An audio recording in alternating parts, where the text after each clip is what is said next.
Austin 316 says I just whipped your...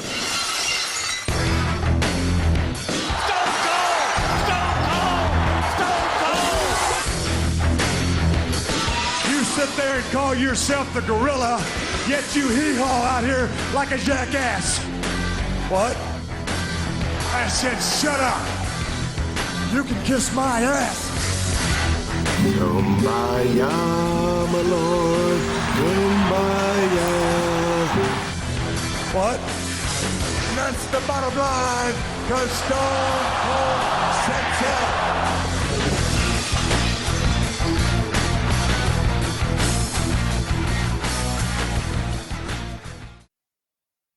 Welcome back to the Bottom Line Wrestling Cast, the career of Stone Cold Steve Austin. This week is episode 64.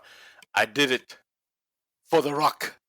And we are covering September through October of 2000. I'm Mike Prue, along with JV. JV, how you doing? Doing well, except that we're late. Yes, we're late for the first time. First time. We're fucking late. First time late. We promised on Tuesday, the day before our initial release, our regular release, which would be on a Wednesday, that, all right, we'll get it out there Thursday, which Thursday I didn't really feel bad about because our first episode came out on a Thursday. It's like, all right, the first episode came out on Thursday, but then we realized on Wednesday, fuck, AEW just had a great pay-per-view. We need to watch AEW. Yeah. We can't record. And then TV right now. And then they had a great episode for AEW. So, hey, sorry guys. There's plenty of wrestling out there, I'm sure. There's plenty of wrestling podcasts that you had to catch up on. And we're just coming at you a couple days late. I'm sorry for that. But here we are. And there's a new episode today. And we also, we put out a free bonus episode this past weekend. So it's not like you didn't get an episode within the past week, because you did. So hopefully you check that out. That was the Extreme ECW Livecast, our episode 19, which was episodes 40 and 41 of ECW Hardcore TV from February 1st and February 8th. Actually, no, not February 1st, February 8th. It was the 2 weeks before that, actually. So those were available to you. And so hopefully you enjoyed that, and give us a little break here. We're just a little late, and we'll try to get right back on track. We just had, some things that happen. Life happens, but we wanted to get this to you this week, obviously, as to not screw up our mojo. And it's funny because I had told my wife, I was like, oh, I'm not recording tonight. I'm not recording tonight the next night. And she's like, shit, this is the beginning of the end for you guys. I was like, no. Yeah, we're more dedicated than that. Come on now. Yeah, come on. But she remembers going back to our Hurricane Rana days when there would be the weeks that we couldn't get an episode done. Yeah. Then she started to know, like, yeah, this shit's falling apart because you guys can't get together. And it wasn't just JV and I. It was... No, we had a group, and it was hard. Yeah, it's hard. Like right now it's easier for us because everything, like, it's just the two two of us to do it. Yeah, I mean, the studio was fucking dope, though. It was cool to have all that, but... Right, we had good equipment. Yeah, great equipment. But, scheduling is a pain. Right. So this is much more convenient, and we've been able to put out episodes regularly for over a year and a half at this point. So never mind the 64 chronological episodes. We got over 90 episodes of bonuses and shit. So, yeah, there's more content than the amount of weeks that we've been actually doing this. So there's plenty out there. So for a couple days late, I hope you give us a break out there. So anyways, with that said, we're going to get into this. And this is one of the big ones and one of the shitty ones. And as I said in our tweet this week, when I mentioned that we weren't going to be on time, is that, hey, might as well disappoint you guys just like this angle disappointed many of Stone Cold fans back in October of 2000. So that's what we'll be covering. And we've been building up to it for a while, especially because Austin had that hiatus period. So it's just been looming around us like for weeks. Like, we got to get to this Rikishi shit. We got to get to I Did It for The Rock. And then we could fucking move on and get Austin back on the main event scene eventually. But this is where we're at. This is what we're covering this week. And before we get into it, as always, just like to put out there that we have this YouTube channel that we would like you to subscribe to. And that's at Bottom Line Cast when you go to YouTube. So subscribe to that. Also, you can follow us on Twitter at Bottom Line Cast. And you can follow me, Mike Prue, at MPRU83. Follow JV at John Van Damage. All right, and as I also said, we have the Extreme ECW Livecast that comes out bi-weekly. It's available on the BTT Patreon $5 tier. So check that out. And also, if you want a little taste and you haven't gotten a taste of it yet, we have a couple of free episodes on our Bottom Line Cast feed. So go to your favorite podcast platform, scroll down a little bit, and you'll see exclusive special Extreme ECW Livecast. We have episode 19 and 14, I believe, are there for you to check out. And if you like that, go on to patreon.com/bookingtheterritory.com and subscribe to that $5 tier so you can get all the rest on a bi-weekly basis as we go through the history of ECW. Where we last left off was episode 63. And that was a Stone Cold Case. And we covered Austin's hiatus from April to September. So we gave a little rundown of what was happening in the WWF during that point. And then his return in September, where he started his investigation and he made threats that, if it's not solved by Unforgiven, then he's going to show up at Unforgiven and raise hell and question everybody. And that's what he did. And that's what we got to last week, or, a week and a half ago at this point, but on the last episode. So we're going to pick up from there, and we're going to get into the rest of his investigation and the finale of the investigation this week with I Did It for the Rock. And JV, you ready for this? I'm ready. All right, so here we go. We're going to go on to the start of this, and this is going to I thought you had something coming. I thought you had like a big surprise reveal, something I didn't know. Are you ready for this? You ready for this? I'm like, oh, you mean the rest of the episode? Yeah. I thought you had something bigger than that. No, it's just Raw 383 from September 25th, 2000. And I guess this could be the shocking thing. It's back at State College, Pennsylvania. So they love this place. Well, we've had so many breaks over the past year. So just prior to Survivor Series, which would be, I think, episode 61 for us, they were at State College. And then we had the break from Survivor Series up until his return in April. And when he was back in April, they had done a show at State College. And then they went on the break again when Austin was off, and we covered that the following week. And now we are here again, State College, Pennsylvania. So we're just landing on like that schedule of going back to Penn State. So just a happenstance. Well, pretty funny that within 3 of our last 4 episodes, we're covering Raw from State College, Pennsylvania. And it's live, and it's special because it is the first Raw that is on TNN, the Nashville network. I remember kind of being pissed about that. Yeah, it's like, because I was young, I was a teenager. Does Raw have to do with Nashville country music? Fuck country music. Fuck Billy Ray Cyrus. Fuck Garth Brooks.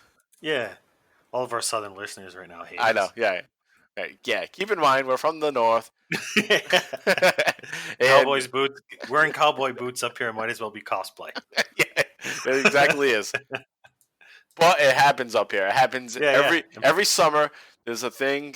Well, actually, it's not a thing anymore, but it was Country Fest, and it would happen at Gillette Stadium, and everybody would act like they're cowboys all of a sudden, or from the South.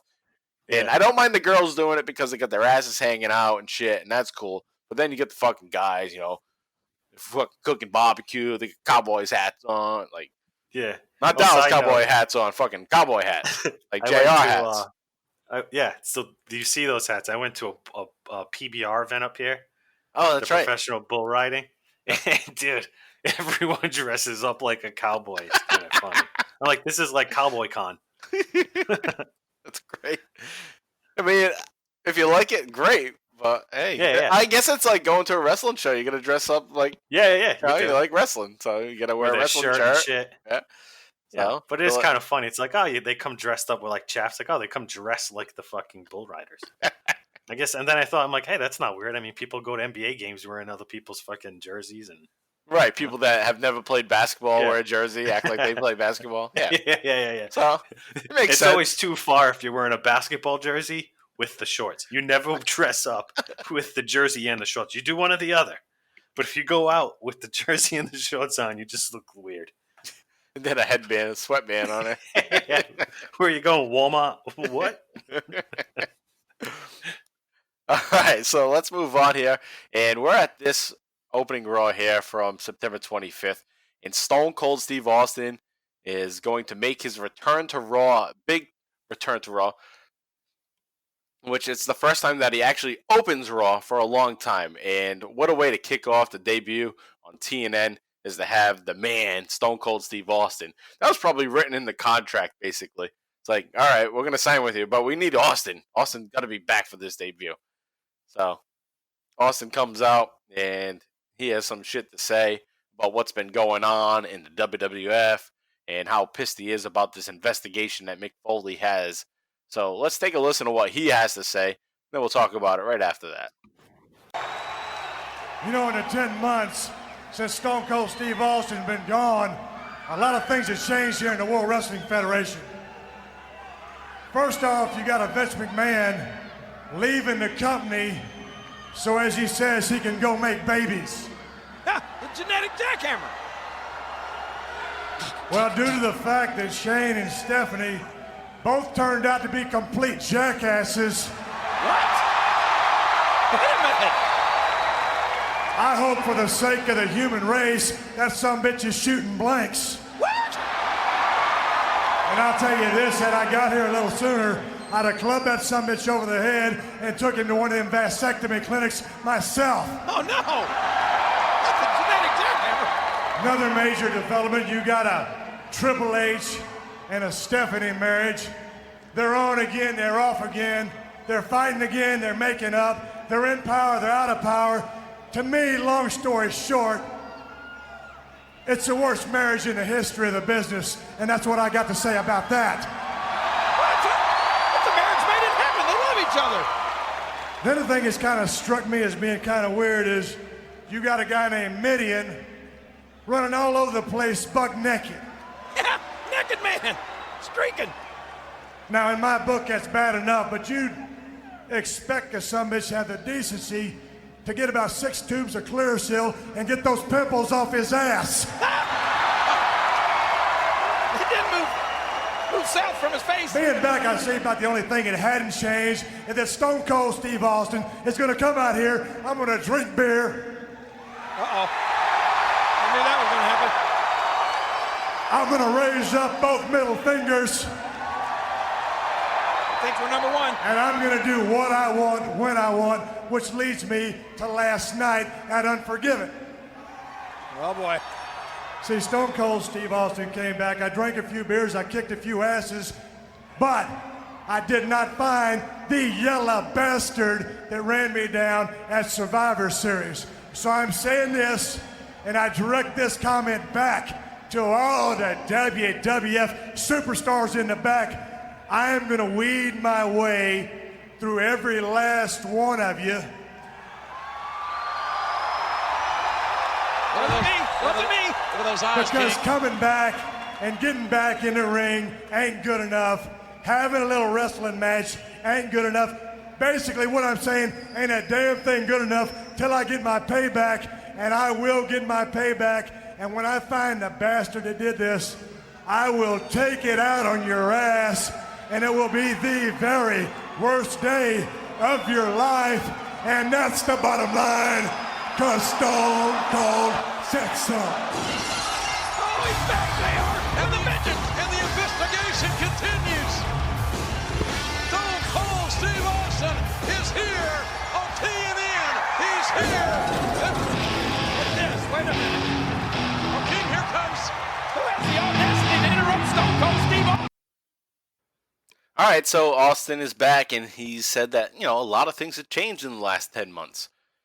And he also says some weird shit about Vince McMahon going to have babies, and that he hopes that the jackhammer doesn't work anymore. And I had no... Yeah, the baby stuff was weird. Yeah. Did I miss something during the recap? Like, was Vince out there, like, trying to have another kid? I thought I went through much of what happened during those months, and I didn't see anything about that. So that's strange to me. And if anybody recalls Vince McMahon going to try to have babies, and this is not even when like Sable's around or anybody or Trish. Trish is around, but I don't think he's dealing with Trish at this point. No, she's still basically a valet. Yeah. So if anybody has any insight into that and what we maybe missed in 2000, then send us a tweet. Fuck, I couldn't make any sense of that, and I didn't want to go back. Yeah, I was like, what did I miss? I'm like, this doesn't even make any sense. It's like, weird shots to take. Yeah.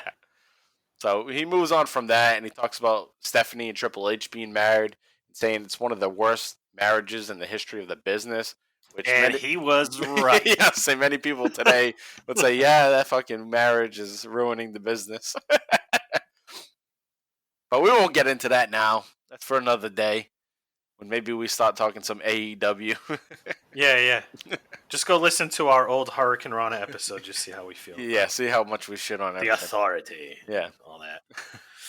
So anyway, Austin goes on. He talks about Midian running around naked, which I haven't seen yet, but he's doing that gimmick, naked Midian, and how he should get some Claricel to get the pimples off his ass. Which is funny because he definitely has pimples on his ass. They probably see him walking around backstage in the locker room and always bust his balls. Hey, pimple ass. Yeah, Stone Cold's like, I want to tell everyone in the fucking world. And what's funny is Midian is like this great cook now. So he goes from being this pimple ass nasty guy, so now he's making you fucking burgers at a gourmet restaurant and shit, and cooking steaks for you. So you might want to think twice before you go to Midian's restaurant here in 2020. And then Austin goes on from there to say, the only thing that won't change here is that I'm going to be a beer drinking, middle finger waving, and a guy that does whatever the hell he wants. So he's telling the audience basically, nothing's going to change from me as much as a bunch of crazy shit has happened here in the WWF since I've been gone. So you're going to get the norm here. But then from there, Austin turns his attention to the previous night at Unforgiven and how he's kicked some ass, he drank some beers, but he did not find out who the yellow bastard is that hit him with the car at Survivor Series. So Austin speaks to, I'm going to weed my way through every last one of you. Coming back, kicking some ass. Having a few wrestling matches ain't good enough till I get my payback. And I will get my payback when I find the bastard that this is. And I will take it out on your ass. And I'll be the very worst day. It'll be the very worst day of your life. And that's the bottom line. So it's basically saying, I'm going to find out who the fuck it was. And I'm going to kick your ass. And then that's when Mick Foley's music hits. Big time commish. He's been running the show for a little bit here.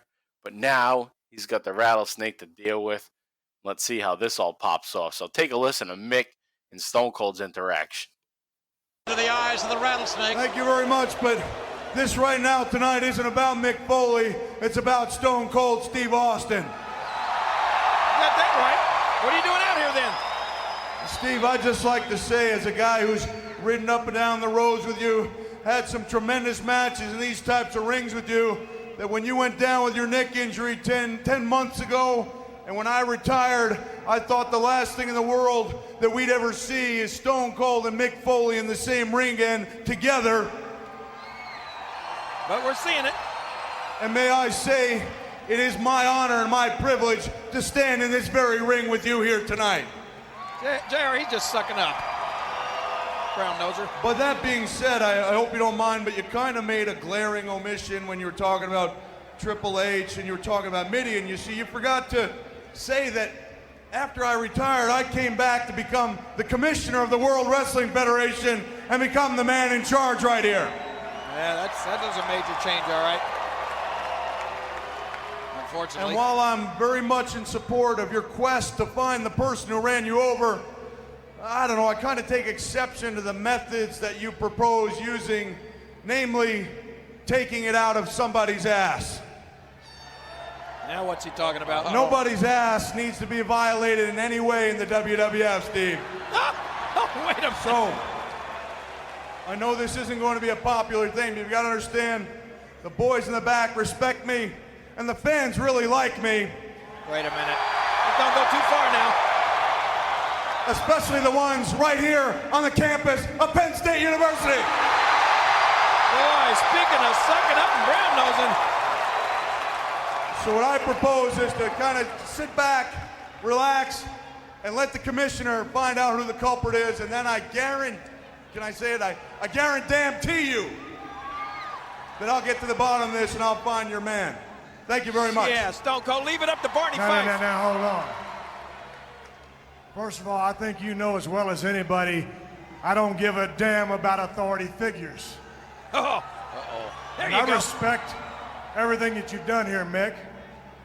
But might I also say that I don't think your little investigation is making very much progress, and I think you know what I mean.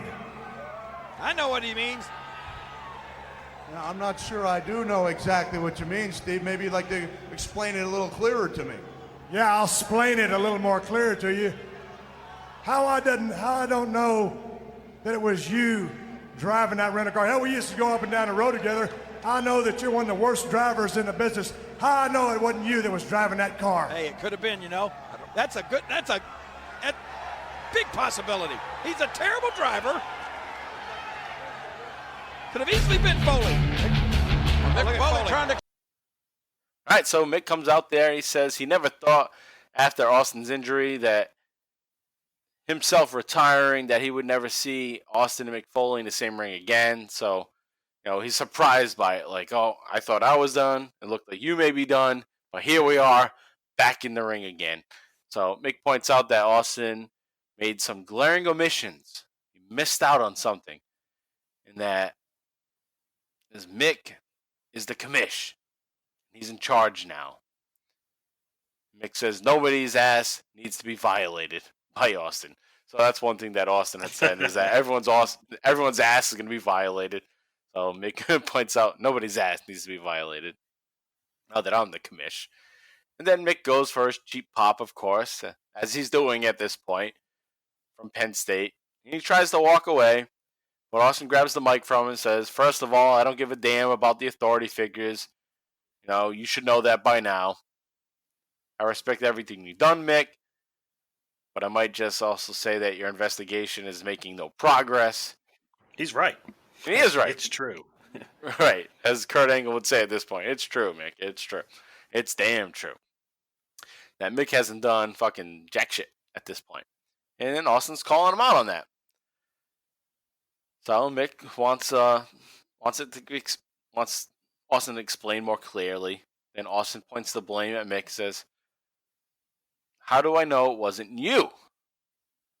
So Austin's just going to go right out there and just say, hey, maybe it was you. Maybe that's why you're not figuring anything out. Is because you're the one that did it. And you're just running circles around us here. Which I think would have been great if Mick Foley was like capable of wrestling at this point to start that feud again. That could have been great. But Mick Foley's out of action. So it can't be him. But during this time, as we go through this episode, you see like the tension is building between them. You almost want that match, Stone Cold Mick.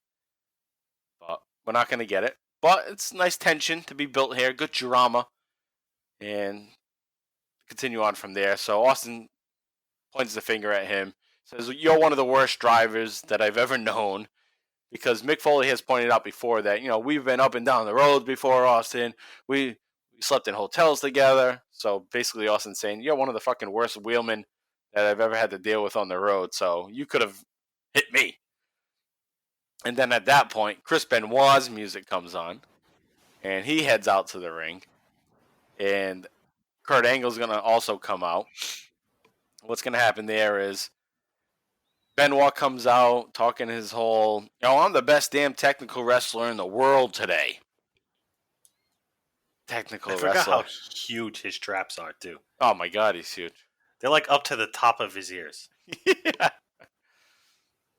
Oh, yeah, he's huge. There's one comment that happens later, but I want to bring it up now since you said that, how big his traps are compared to his body. Chris Benoit says something. Chris Jericho says something to Chris Benoit later on another episode that we're actually not going to cover here, but I remember it from watching this. And it's that Jericho says, "Oh, you act like you don't have a midget-sized head on a normal-sized body."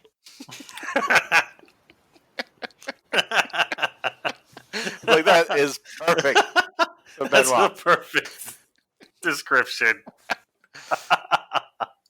Chris Jericho doesn't stop with those one-liners over the Jericho's past the man. 20 years. He still fucking busts out some funny shit. But anyways, back to what Chris Jericho said. Chris Benoit said there, rather, is that I'm the best damn technical wrestler in the world today.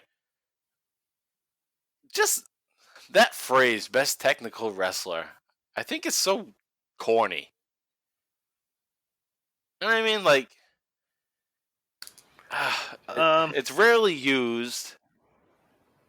I don't know. To me, it just feels like something a wrestler I feel like shouldn't it's say. just something that undersized wrestlers can say that helps build their legitimacy against bigger guys. Yeah.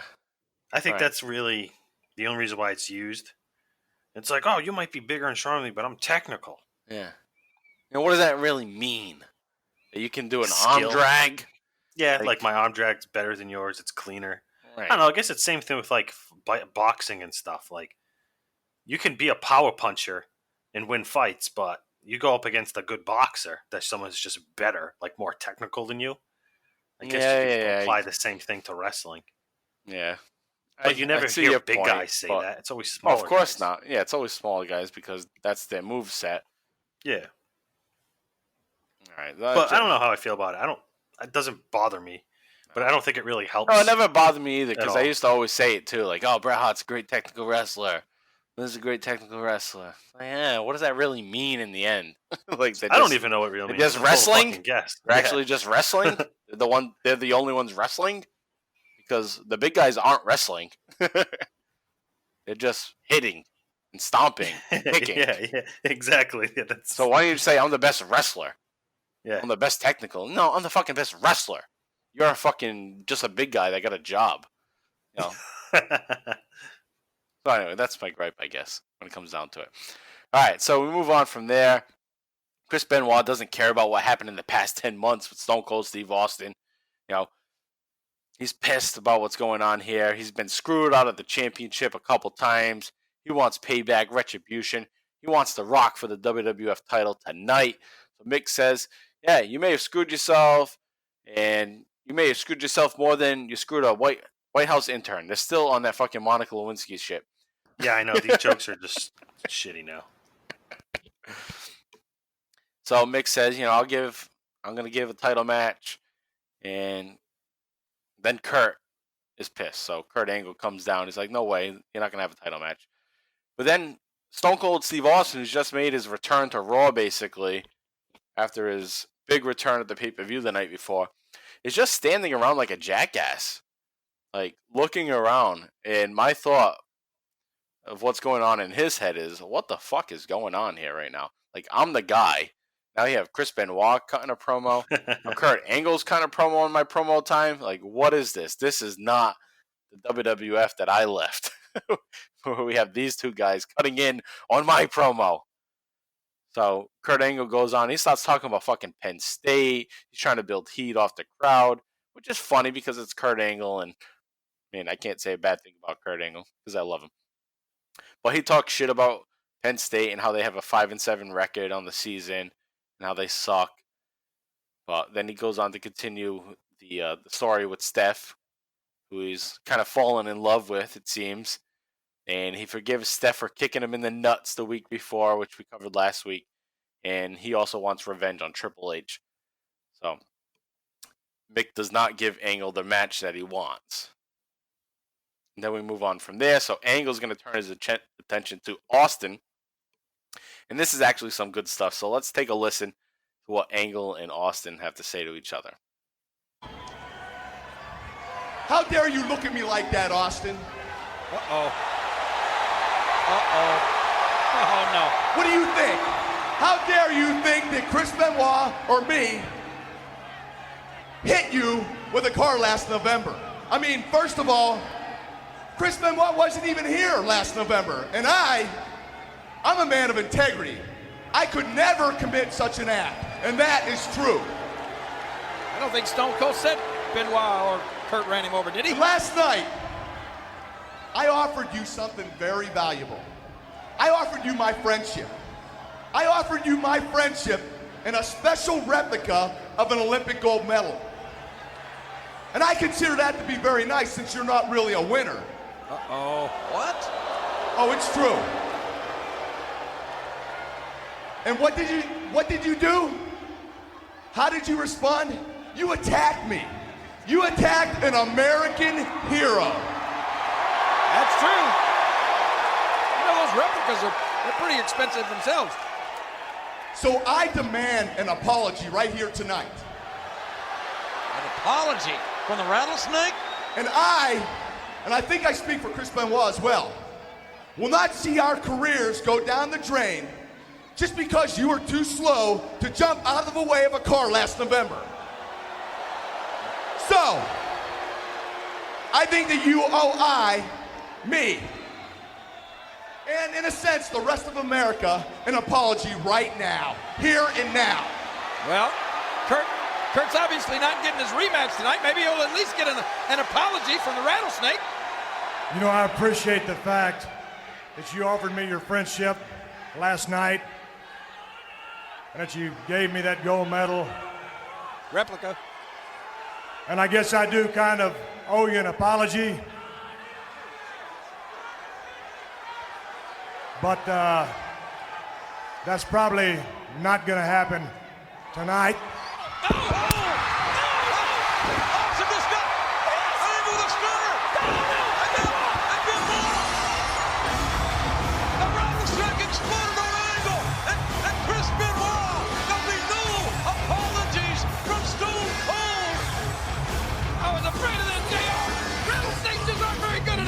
And King tonight, the WWE title will be on the line. The Rock will defend against Chris Benoit. And listen to that music. That's going to bring the Stearns. They're going to be on Heat's debut on MTV Live. All right, so the night before the pay-per-view on Unforgiven, Kurt Angle gave Austin a little rinky-dink medal, gold medal. Like chocolate. right, one of those chocolate medals. For coming back from his injury, and he inspired Kurt Angle to do the same when he got injured. So he gave him a medal. So Kurt Angle goes on to say, how dare you look at me, Austin? How dare you think that I, or Chris Benoit, hit you last November? Chris Benoit was not even here last November. And I'm a man of integrity. And that is true. But Kurt Angle also has a point, though, because he was there. He made his debut match, pay-per-view debut match, that night at Survivor Series against me, or Sean Stasiak. So he's not totally off the books here. He was there. He said, I offer you my friendship and a replica of my medal, and I thought that was very special. And, well, you're not really a winner. Oh, it's true. And how did you respond? You attacked me. You attacked an American hero, so I demand an apology right here tonight. And I think I can speak for Chris Benoit on this too. I will not see our careers go down the drain because you're too slow to jump out of the way of a car last November. I love this. That's great. This is so All good. of it is so good. Just his cadence and the way he delivers it, it's like the obvious, you're too slow to jump out of the way of a car. Now, everyone's too slow to jump out of the way of a car. Unless it's a fucking movie set. And you got a fucking wires attached to you and you're getting pulled up. So everyone's going to get hit. But the way he just delivers it's perfect. It's like, yeah, you're too slow. So he says, I think you owe me an apology right here, right now. Since he appreciates the extension of the friendship and the replica gold medal. And maybe he does owe Angle an apology. But that's not going to happen tonight. And then we get the stunner to Angle, and then he hits one on Benoit. Then Austin walks off to the back like he's a fucking badass once again. So, great part there. Little lull in that promo when Chris Benoit started to talk, and then Angle responded to Benoit. But then it all turned around in that last part when Angle started to direct his attention to Austin. And like I said on the last episode, that's what we have in store. We have Angle and Austin. That's what's coming. And that's what I'm looking forward to because it's coming. But I wish it would happen sooner. And that's why I was hoping, or what I would have wanted instead of what happens that we're going to talk about later is that Angle should have been driving that car. We'll talk about that more later. Now, Austin's on the investigation. And he's going to go through locker rooms, and he's going to start investigating people throughout the night. So we're going to make our first stop with Austin's investigation into The Undertaker. So this is a quick little hit, so take a listen, and we'll be right back. For someone or something. Uh-oh. Man, don't even come in here giving me that look. You know I wasn't there. You know that I was taking some time off. So I ain't the cat you're looking for. But I'll tell you something. If I had some information, I'd give it to you. Because if they'd run you over, the SOB, he's still out there, he'd run me over. You know, Austin, it's kind of a shame, isn't it? A shame about what? Someday, me and you, we're gonna have to go. Well, I don't know. Is that a damn shame?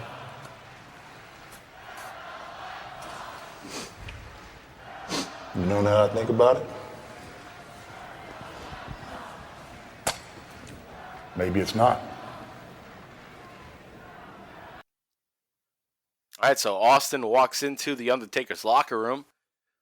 Undertaker tells him not even to give him that look. So Austin's giving him a stare, and Taker's like, don't give me that look. You know, I was taking some time off. If I had some information, I'd give it to you.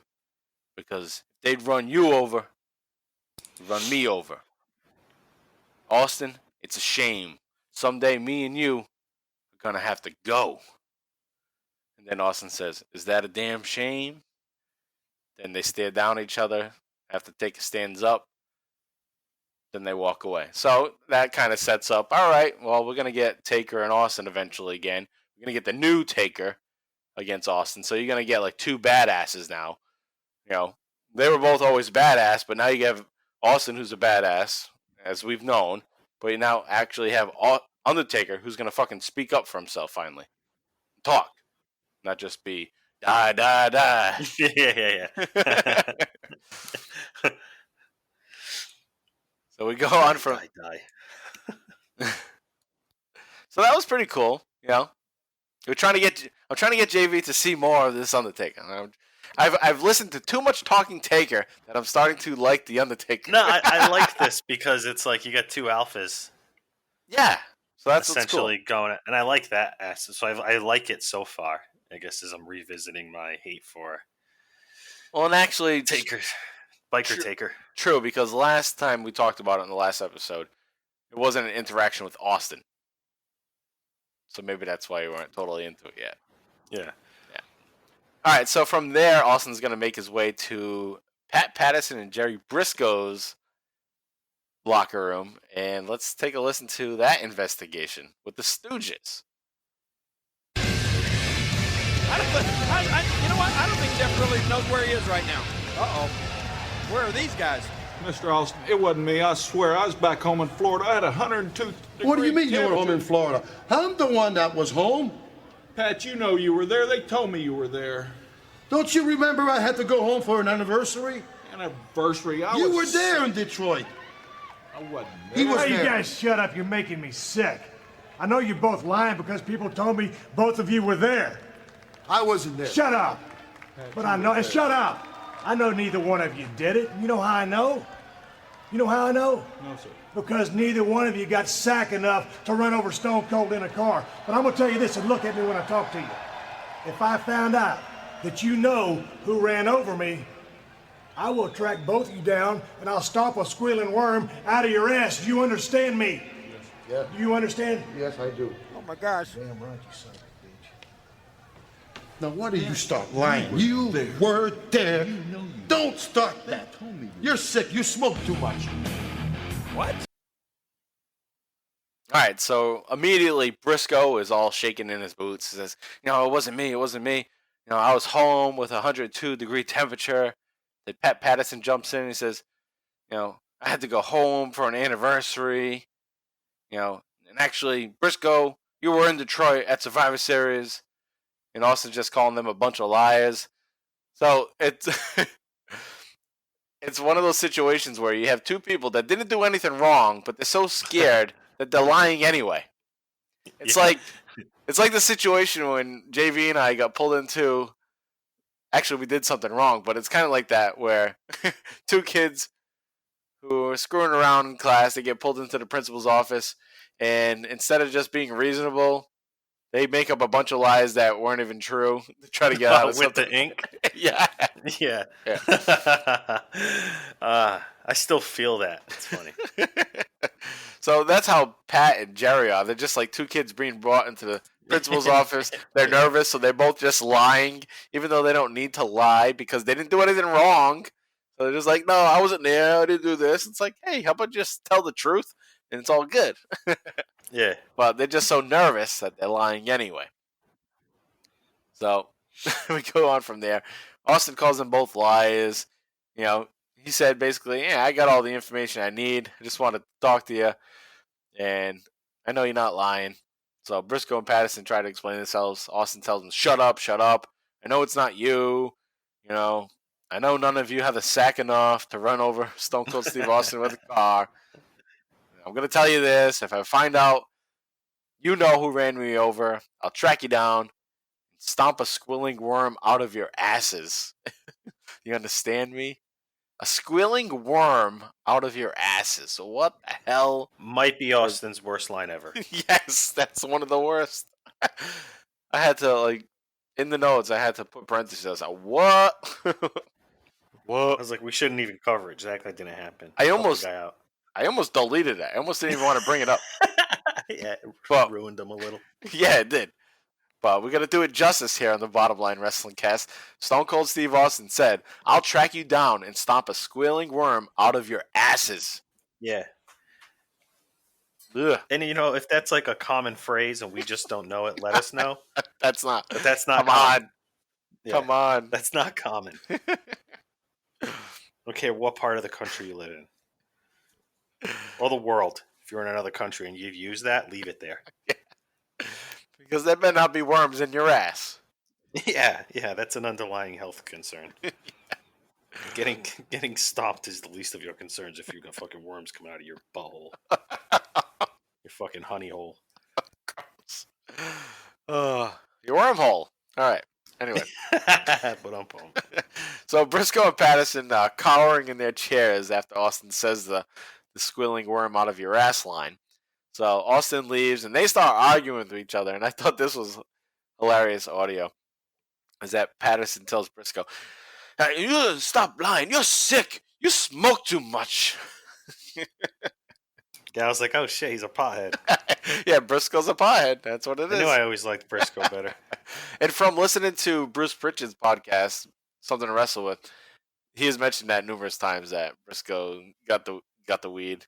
He knows what's the good stuff. That's awesome. No wonder why he was fun to hang out with. All right, so from there we move on to the next investigation, and it's Triple H and Stephanie that get investigated. So let's take a listen to that. Stone Cold, I gave you your hat back yesterday, and I told you that Shane knew who ran you over, and it couldn't have been any of the McMahon family or Hunter, and you didn't listen, and then you go and you stun Shane 3 times, and pour beer on him. I mean, what are you thinking? That was an embarrassment. Are you gonna shut her up or am I gonna have to do it? Maybe you were looking for me yesterday. Yeah, you're damn right I was looking for you. I think you know and everybody else knows I'm conducting a little investigation here. And right now, in my eyes, you're one of the prime suspects. Because I know your little friends had me locked up down in that parking garage so that their little friend, meaning you, could run me over with a car. Which only makes sense because since I've been gone, hey, I give you all the credit. You made a hell of a name for yourself in my absence. So I want you to look me in the eyes and give me your story. You want to know my story? Well, I've told it 1,000,000 times, but I guess I've never looked you in the eye and told it to you. So I guess I owe you that. Now, if I wanted to take you out, I'm the kind of guy that would look you dead in your eye, just like I am right now. And I'd do the job like a man in your face. But I did not run you over with that car. And I do not know who did. Whether you're either a liar, a crazy son of a bitch, or maybe, just maybe you are telling the truth. All right, so Austin busts into the dressing room of Triple H and Stephanie. And Stephanie immediately starts yapping about, I gave you a hat back, which we covered on the last episode. And Austin was like, oh, I got my hat back, but I don't know who the rat bastard is that hit me with a car. So she's still trying to say, oh, I'm all good, I gave you a hat. And Austin's not buying that shit. So Steph goes on, continuing, they didn't do it. Shane knew who did it, and, it wasn't nice that you stunned Shane 3 times in the ring and poured beer on him when he said it was fucking Steve Blackman that hit him with the car, which was a total letdown on the pay-per-view the night before. So Austin turns to Triple H while she's yapping and says, are you going to shut her up, or am I going to have to do it for you? Just such a man line, old classic man line. Bunker. And puts the man on notice, too, like, hey, I'm fucking warning you, too. What do you got to say about it? But Triple H just waves Stephanie off, too, like, shut the fuck up. But then Triple H questions, why Austin is searching for him. You're damn right, I was looking for you. Right now, you're one of the prime suspects. Well, this is what Austin's saying to Triple H. You're one of the prime suspects because I know your little friends had me locked in the parking lot. And when I say little friends, I mean you. And you were trying to run me over with the car. That only makes sense. Since he's been gone, he's been getting all the credit and being a big star while Austin's been out. So that's what Austin's trying to convey there. And Triple H responds, I told my story plenty of times, but I guess I haven't said it to your face, and I owe you that. If I wanted to take you out, I'm the kind of guy that would look you dead in your little beady eyes and just take you out. I'm gonna do my job like a man, right in your face. And I did not run you over with that car. I don't know who did. So Triple H is basically just putting it out there, like he said before. I'll do it myself. I don't need anybody to do it for me. And this is kind of on the rise of Triple H being a babyface too. So you got to consider that. Like, this is his way of moving up. Like, I'm being an honest guy. I'm not being sneaky anymore. I do it to your face, and that's what the fans like. But we got to go back to November, and that's not how you were in November. You were fucking sneak. That's not how Austin knows you, bro. Right. So he's going off of that. And Austin's like, either you're a liar, a crazy son of a bitch, or maybe you're just telling the truth. And they give the little stare down with each other. And then Austin walks off. So he didn't really learn much there. He just questioned the big guy, Triple H. And whether or not, I'm just putting you on notice. You're a suspect. You should be a suspect. You're the one that got me lured into there. And I got hit. And I was the one that's supposed to have a match with you that night at Survivor Series. So that should be something. With that said, now that I just said he was supposed to have a match that night with Triple H, the Big Show's the one that replaces Austin in that match. Big Show never gets brought up in this investigation. Yeah, he was in that match. Right. He's the one that takes the damn place. Yeah, he's the fucking champion. And he wins the championship. Yeah, fuck. I guess maybe they did reference it one time. I don't think they did, though. I don't think they did either. But maybe They just didn't. Maybe they just figured, oh, he's too big to drive that car, so he can't be a suspect. No one would notice the guy. Damn, that car's sitting really low. Yeah, he's got a low rider hitting the ceiling. Is that someone's head? All right, so the investigation ends there, but Stone Cold Steve Austin is not done yet. William Regal is going to come out. William Regal's back. He's got a new gimmick. He was Steven Regal, like the real man for a little while back in, I think, late 98, early 99.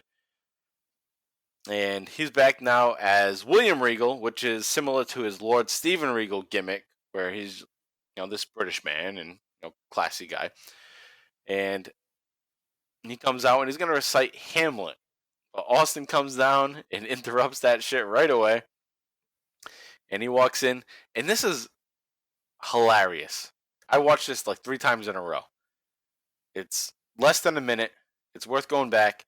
It's at the 1 hour, 21 minute mark of this episode of Raw that we're covering from the night after Unforgiven. And Austin just walks out all nonchalant. Regal's standing there like he doesn't know what's about to happen because he's not familiar with Austin apparently. And Austin just walks in and kicks him in the gut and stuns him. I mean, you know what's coming, but it's just sold so perfectly. Austin doesn't even get mad. He just walks in all cool. Boom, bam, stunner. William Regal standing there like a doofus, doesn't know what that happened. Fucking hilarious. So go back and watch that, and that's how that episode ends. And from there, we move on to SmackDown, episode 58 from September 28th, 2000. This is in Pittsburgh, Pennsylvania. And it was taped on September 26th of 2000. And it starts with a promo from Commissioner Mick Foley. Mick Foley's going to say that Stone Cold Steve Austin is a big storm cloud coming. And he can't be going around stunning everybody like he had in the past. Mick Foley's trying to be like the strong commissioner. Like, shit's not going to happen on my watch. Because I'm a wrestler. Takes him seriously as a strong commissioner. No. Not at all, because they're all manipulating him all the time, and he doesn't realize it. Especially like Edge and Christian are always trying to get one over on him. But he thinks he's the big tough guy. So Mick says he might as well go home if he has no control. He says, you will play by my rules or else. All right, and then we go on to this investigation. So Austin's continuous investigation, and it's the investigation of DX. So Stone Cold arrives. He's gonna ask Earl Hebner where Road Dogg and X-Pac are. Actually, no. We're gonna play this promo because this actually has a funny little punchline at the end. So, we talked this over, JV. We're gonna play this one. Yeah, I just didn't update the notes. Yeah, we're gonna play this one. At first, we flip flopped on this one a few times. I see you going off on the live doc right now. Yeah. We looked at it like, this kind of not that great. We'll cover it, but we don't gotta play the audio. Confused. I didn't know what to say. I just see the highlighting and changing colors. I'm like, I don't know. Just follow your lead. All right, so we're gonna play this promo because Austin has a fucking great line at the end of this promo. So it's only a minute, so take a listen. You'll see at the end.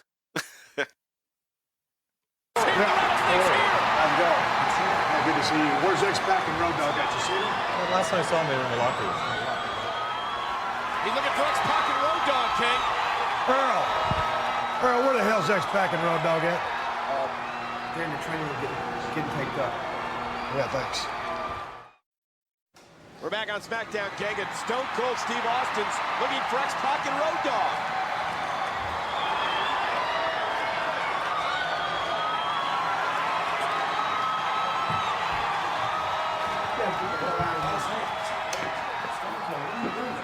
Hey, you heard him. You heard Commissioner Foley. You can't just be busting in here like this. I don't give a damn what Commissioner Foley said. And I know you two guys didn't drive the car that hit me, but you got to have some information, so I want to hear what you got to say. We don't know nothing. We don't want to knock a stupid look off your face. Hey, we were just following orders. Yeah. We were just following orders from Hunter. That's all. I mean, just following orders. All right, well, listen, you're following orders, but if I hear that you know something and you're not telling me, I'm going to harvest your little cornrows right there. You understand me? Yes, but we don't know nothing, Stone Cold. What? You do, I better hear about it. Trash. You gonna come busting here? I'm trying to get my wrist taped. All right, so as I had said before we played the clip that Austin arrives, he's going to ask where Road Dogg and X-Pac are. He says X-Pac like it's fucking Neville in AEW. So Stone Cold arrives and he's in the dressing room. Austin says, he knows they didn't drive the car, but he wants some information from them. X-Pac is smirking the whole time like a little fucking jerk off. And Austin tells X-Pac, Checks his ass. Yeah, I'll knock the stupid look off your face. He's like, we're just following orders from Hunter, in regards to what happened in the garage. Like, lock the door on him, all that bullshit. But they didn't know what happened after that. So then Austin goes on, if I hear you're hiding something from me, I'm going to harvest your little cornrows. Which, he's talking to Road Dogg there. I'm gonna harvest your little cornrows. So I thought that was worthwhile to play. Good little line there. And then we move on from there. So since he's had this little beef with DX this night, Austin is going to show up during the Hardcore Championship match between Steve Blackman and Road Dogg. Austin attacks Road Dogg with a steel chair backstage, and then he goes into a phone booth to make a phone call, which was a nice little added touch. Yeah. He just fucking whacks him with a chair, goes into a phone booth. And yeah, that's the other thing I thought. Wow, phone booths. Yeah. They almost look like props because there's just two of them randomly there. But I guess in 2000, there still were phone booths. Yeah, absolutely. I mean, there was a movie that came out in 2002, I believe, called Phone Booth with Colin Farrell and... Yeah, that was a good movie. And Keith Sutherland. Keith Sutherland. Yeah. And that's when he was doing the hit show 24. And his voice was like cool again. So they did his voice. But they could have gotten the Scream guy's voice too. That would have worked. And he would have been cheap. So anyway, that happens there. Steve Blackman's going to retain the fucking Hardcore Championship because of Steve Austin. So Steve Austin is going to cost some people some shitty titles during this night. That's what's going to happen here. So Austin costs Road Dogg the Hardcore title. And now William Regal is complaining about how Austin attacked him last week. And he mentions that all the chaps in the back are making fun of Mick Foley. Mick Foley's a joke. So Mick Foley's getting all pissed off. And he's saying, like, I'm going to get tough on Stone Cold now. So he's getting pushed to try to take some action on Stone Cold because people are maybe talking shit about him. And now we go on to a European Championship match. It's X-Pac versus Al Snow. Al Snow's the European champion. And Austin's not happy with X-Pac because that little smirk that he was given. So Stone Cold's going to come out during that match also. And going to give him some action there too. But Mick Foley, though, prior to that, is going to come out and try to make a stand like, I'm going to sit here and watch this match and make sure Austin doesn't come out. So he's sitting on a chair at ringside. Actually, on the ramp is where Mick he's Foley. On the top of the ramp. Yeah. And it's so obvious. Like, Austin's not going to come from the fucking I knew ramp. it. I knew it right away. I'm like, he's coming from the fucking crowd. Yeah. So, coming from the fucking crowd. So while Mankind or Mick Foley is sitting on the ramp, Austin's music hits and Mick is like all ready at the ramp. But then obviously Austin comes from the crowd. He sneaks up on X-Pac, hits the stunner on him. Al Snow takes one for just standing around like an idiot. Al Snow's standing there like, what's going on? He gets stunned. And then Austin also stuns the ref, Mike Chioda. Then Foley's all pissed off, staring down. Austin's like, yeah, fuck off. And then Austin just walks up the ramp and he grabs some beers prior to walking up the ramp. And then he just goes face to face with Foley. Foley's like talking shit to him. And Austin just fucking gives him like cold shoulder. Just walks by his ass. So, fucking great shit there. As we're building up this tension between the new commish and Austin, which always works. Austin against the authority figure. Yep. Although we love Foley, so it's tough to hate him right now. But Austin's our boy. He's always kind of like a bitch. He's not helping Austin. His investigation sucks. That's true. So He's terrible at his job. He's not a really good commissioner. He's a joke. Yeah, so it's like, dude, wrestle. Yeah, so he's kind of making himself look like shit. Yeah, they don't really make him. I don't know. He doesn't really come across as like an actual powerful figure. No. Seems like there's no control. Like the inmates are running the asylum. Yeah, pretty much. So that wraps up that episode, and there is a Sunday Night Heat that weekend in which Austin is actually on, and he introduces Disturbed, who is doing his new theme music. Disturbed plays Stupefied. They play the Austin theme song at the end, but one of the highlights is Austin makes the appearance at the end of the show to kind of wrap up Sunday Night Heat, and he kicks the shit out of Taz. So that happens there, and I figured, I might as well mention that. I saw it on YouTube, and it's a shame that it's not on WWE Network. I don't know what's up with that they just stopped with these heats. I guess it'll be probably like in 3 years where they upload, another 3 months. Well, you made a good point that they might not own it. I don't know if that. Yeah, was that's that true. Part of the notes or another where like MTV might own it. Yeah, it wasn't in the notes, but I thought that like maybe MTV has it because maybe it's but they have all the shit that was on TNN, all the shit that's on USA. You know what I mean? Maybe it's because of the music. I don't know. Yeah, there could be something. It's a big part of that episode, I guess. So if they have to like edit it out, but there's a lot of other stuff actually that WWE doesn't have on that network that MTV might own. So the stuff back in '85, like that's a good point. The stuff like prior to WrestleMania 1, they had a couple hype shows, like the score to settle it all was one of them. And like Cyndi Lauper was on there, and a bunch of other people just hyping like WWF, the Rock and Wrestling Connection, whatever. All that was going on. So MTV aired that, but WWE doesn't. I don't think they have the rights to it, so that's why it's not on the network. So maybe anything with MTV, they just don't. They agreed not to own. Maybe that was part of their deal. For now. Yeah, maybe. Why not fucking sell it to them? Doesn't make any sense. All right, so from there now we'll move on to Raw 384 from October 2nd. And this is a live Raw from Washington, D.C. And early in the show, what's announced is The Rock and Rikishi are going to team up against Kane and Chris Benoit. And I just wanted to bring that up because, we're building to the Rikishi reveal. So Rikishi's plan is kind of in motion at this point. A week before the reveal. Or days before the reveal, rather. Yeah, actually a week before the reveal. So, good to know that, Rock and Rikishi are starting to team up out of nowhere, seemingly. But it's going to make sense later. Alright, so we're going to get a promo. Mick Foley's going to call out Austin. Commissioner Foley comes out. He addresses the Austin situation in the investigation. He says, no legal matter has been solved with the Stone Cold Stunner. So I told him that stunners would not be tolerated. And Mick Foley says, I told him to stop performing the stunner or else. So Foley shows footage of Austin interfering in the 2 title matches, the European and the Hardcore match. He says that Austin needs to explain his actions and head out there now. So Mick Foley calls Austin out. Mick says he's not Vince McMahon. He's not his enemy.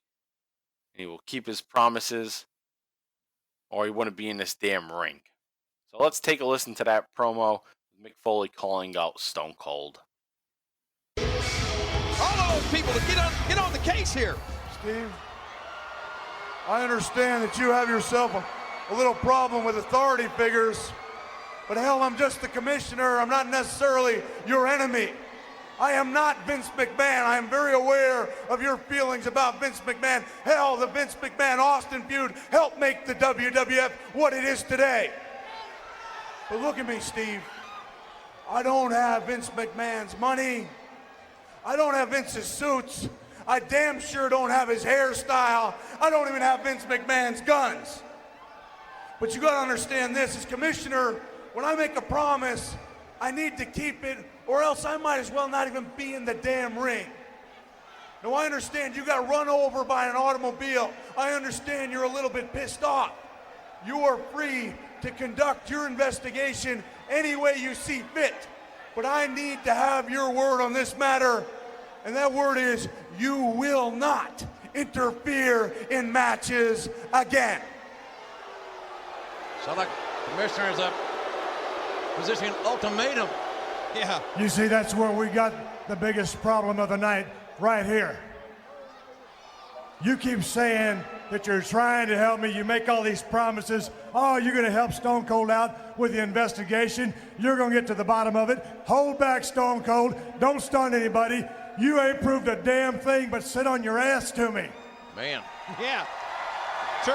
And let me just go on record as saying how lackadaisical and how laughable your actions have been as far as trying to help Stone Cold. Over the weekend, I was sitting at the house in front of a pile of empty beer cans. I believe that. And a commercial came on the TV, and it got me to thinking. I said, yeah, maybe I need to go outside to get some help. So it might not have been a very good decision at the time, but I picked up the phone. I know, yeah, I called Cleo on the psychic hotline. Oh, Cleo. The psychic hotline. You know Cleo. Yeah. After about 2.5 beers of listening to Cleo, I realized, one, she had a pretty cool accent, but two, Cleo didn't have a clue who ran over Stone Cold Steve Austin. And I can look in your eyes and listen to your voice and tell that you ain't got a clue either. Meanwhile, the son of a bitch that ran Stone Cold over is in the back somewhere, and you ain't doing a damn thing about it. You see, that's where you're wrong, Steve.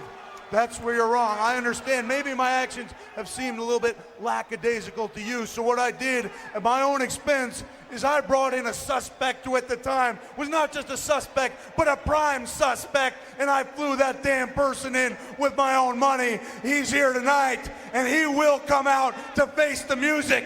So badass Billy Gunn, what? Come on out. Badass Billy Gunn. All right, so Mick understands that Austin is pissed off and should be, and he's going to hold his own investigation, but Foley wants to make sure that Austin doesn't interfere in matches anymore. And Austin responds, basically, that's where the biggest problem lies tonight. You keep saying you're going to help me.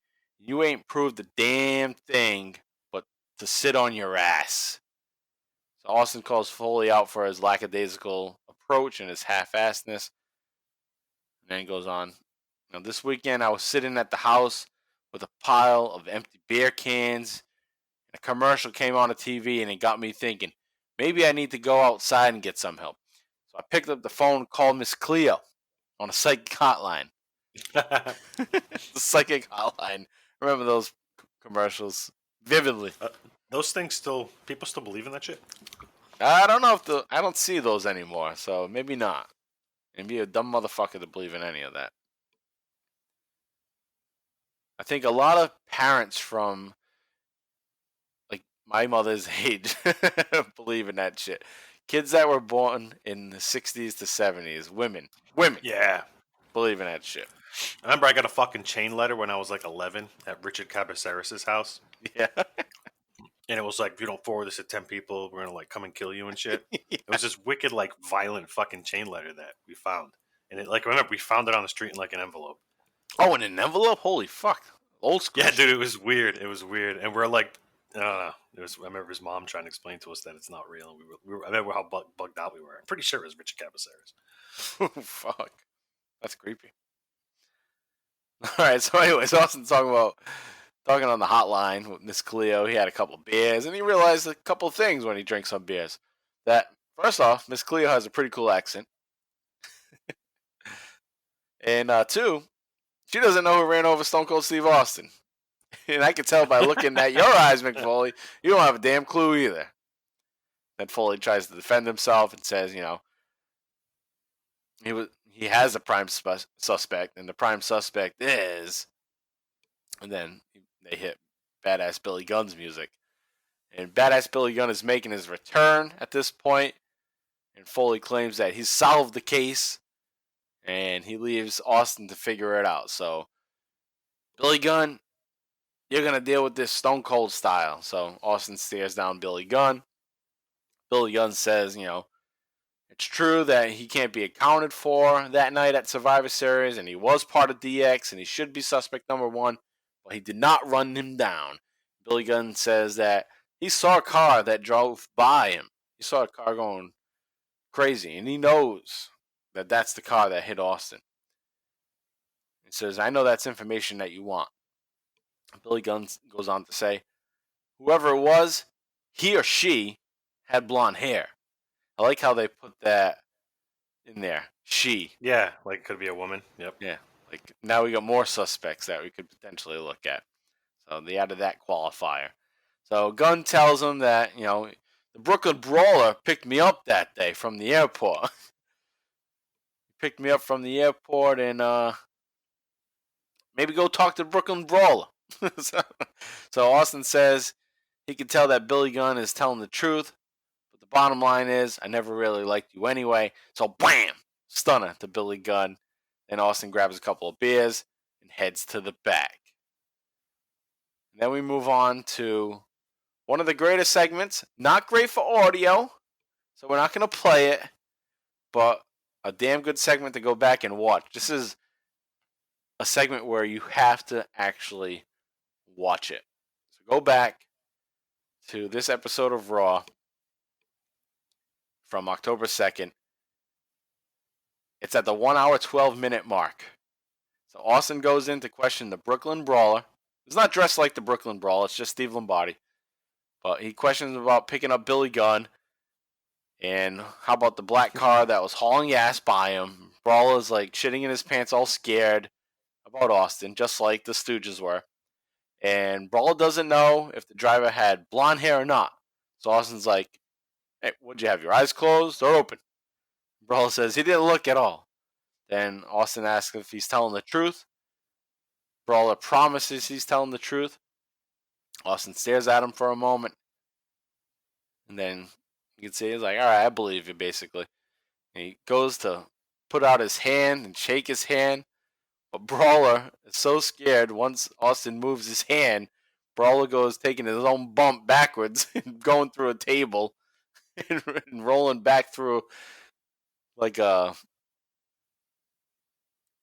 curtain, basically. So he bumps a table, bounces through a curtain, and then Austin just like, damn, boy, you might need to get off. You might need to take some decaf coffee. Drinks decaf. But yeah, that's one of the great segments of the whole investigation of Austin. And I think it's probably my oh hell yeah moment of the week. There's just this little 1 minute segment with the Brooklyn Brawler. It was good. Because, the big bang that like you said, you need to see the audio. Yeah. No, you got to see the visual, yeah. Yeah, you don't need to hear the audio, but you got to see that visual. So you need to watch it. All right, and then from there, we'll move on to Austin. He's going to attack the Right to Censor because the Right to Censor was complaining about him earlier in the night. So during the Eddie Guerrero and China match against the Right to Censor, Austin comes down, he stuns all their asses because they were complaining about him to Mick Foley, saying that we can't have this beer swilling middle finger guy back here. He's bad for television and all that shit. So Austin makes an example of Right to Censor. And then he goes on to stun Eddie Guerrero. He starts drinking some beers. Austin looks at China and motions to China like cheers. And then China's like all smirking and smiling. Actually looking cute when she smiles. Yeah. It's like, all right, if she smiles, she looks like a woman. That's the thing. When a woman doesn't smile, she just bitch face all the time. How can you be attracted to her? You can't. No. Sorry. Just unless you're into like getting dominated or something. I guess so. Yeah, all you gotta do is show those teeth, and it's like, all right, cool, you're happy. That's attractive. Smile and flash, bang. That's all it takes. And that's what women always say about men. Is like, if you smile, that's a turn on, basically. It's an attractive thing to smile. So fucking smile, guys. All right, so Austin is sucking down the beers at that point, and Austin's still not happy. So this is just going to roll on for the remainder of this night. Mick Foley comes out. He's all pissed off. What the fuck, Austin? He's going out there stunning everybody still. And Austin's drinking the beers. Mick Foley's out there at this point. Jerry Lawler's starting to call Mick Rodney Dangerfield because he doesn't get no respect. And Mick Foley says he's gonna find. That's your best impression. That's my best. Shut up. Oh man, I wish I had some Rodney Dangerfield jokes ready to go because it was a fucking. This is some good shit to check out. Go on YouTube, search Rodney Dangerfield and Johnny Carson. Fucking be laughing all night. Good jokes. Yeah, those jokes will hold the test of time. Oh my god, yeah. All right, so anyways, Mick Foley gets in there. He says he's going to suspend Austin, fine him, and all this shit. As commissioner, what I've decided to do. Then Austin doesn't even let him talk. He just stuns his ass. So Mick Foley is just being made a fool out of week after week after week. So Austin continues to drink some of the Budweisers. Austin's, doing a poor job catching beers at this point, too, because he's been drinking beers throughout the night, so he can't even catch the beers at this point. Which I was shocked. It's like, Austin, you're back. You got to get back on your A game. You can't even catch these beers from the bellkeeper, timekeeper, Marky Eaton. So, what the fuck, man? So, he's making a sloppy mess out there. Austin's going to peg off Mick Foley. And like I said earlier, it's like, too bad Mick wasn't ready to wrestle and be a heel because that would have been the way to go. It's just reveal Mick as the guy that hit him and boom, you got a fucking classic match again. Mick wasn't ready at that point. All right, so that brings us now to SmackDown 59 from October 5th, 2000 in Baltimore, Maryland, which was taped on October 3rd of 2000. And we're going to get kicked off with a promo right from the start. Mick Foley is pissed off because how he's been treated by Austin.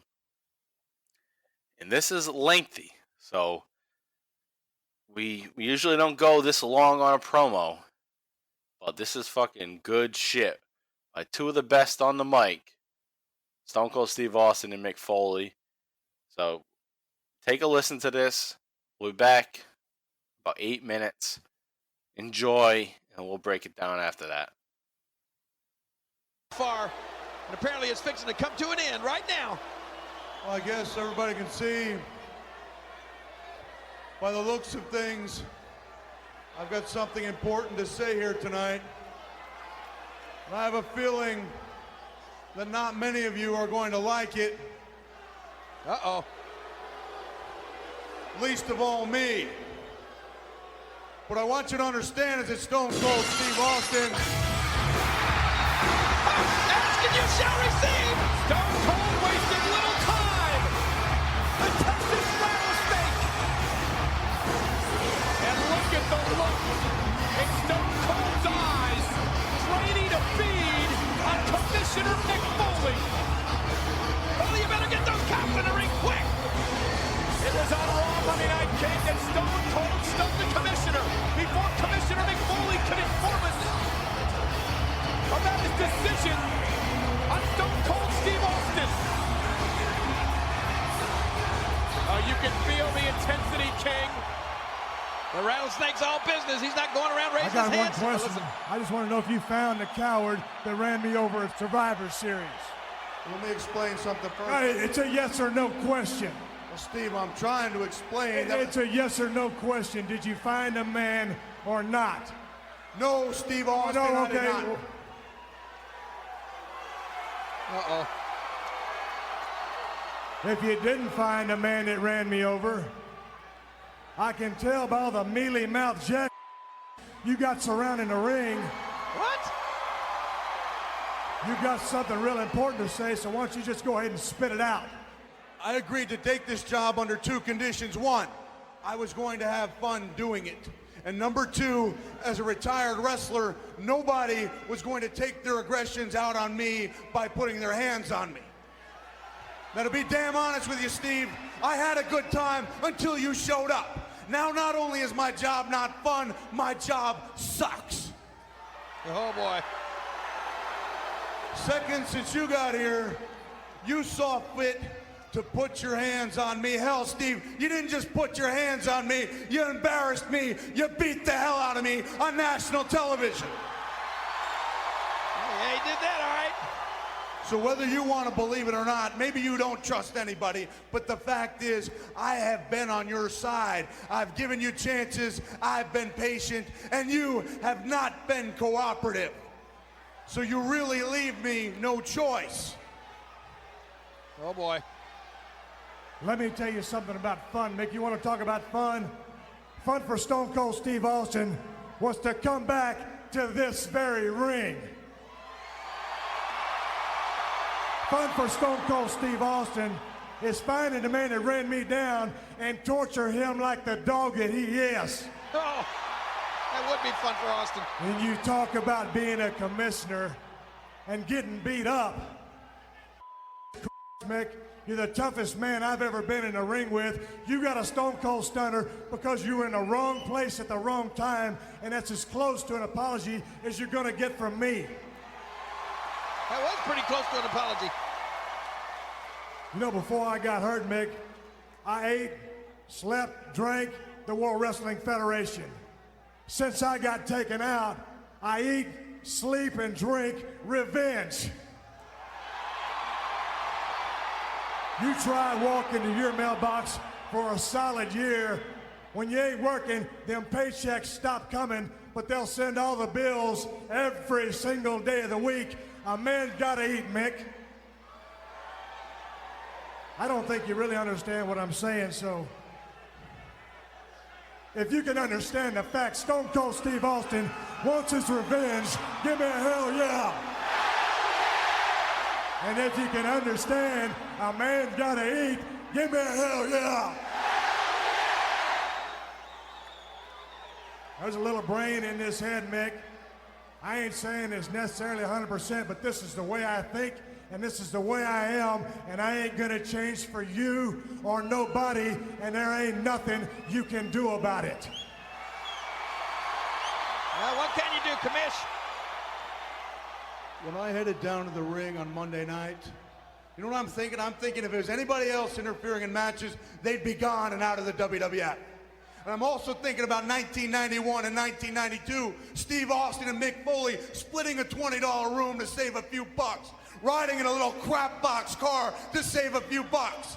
So I'm thinking maybe I'll just try to save face with the boys. Maybe I'll give Steve Austin a little fine, a little slap on the wrist, thinking by this point in your life, you've saved enough money that no amount of fine I give you is gonna mean a damn anyway. But then what you did, Steve, you went and you put your hands on me.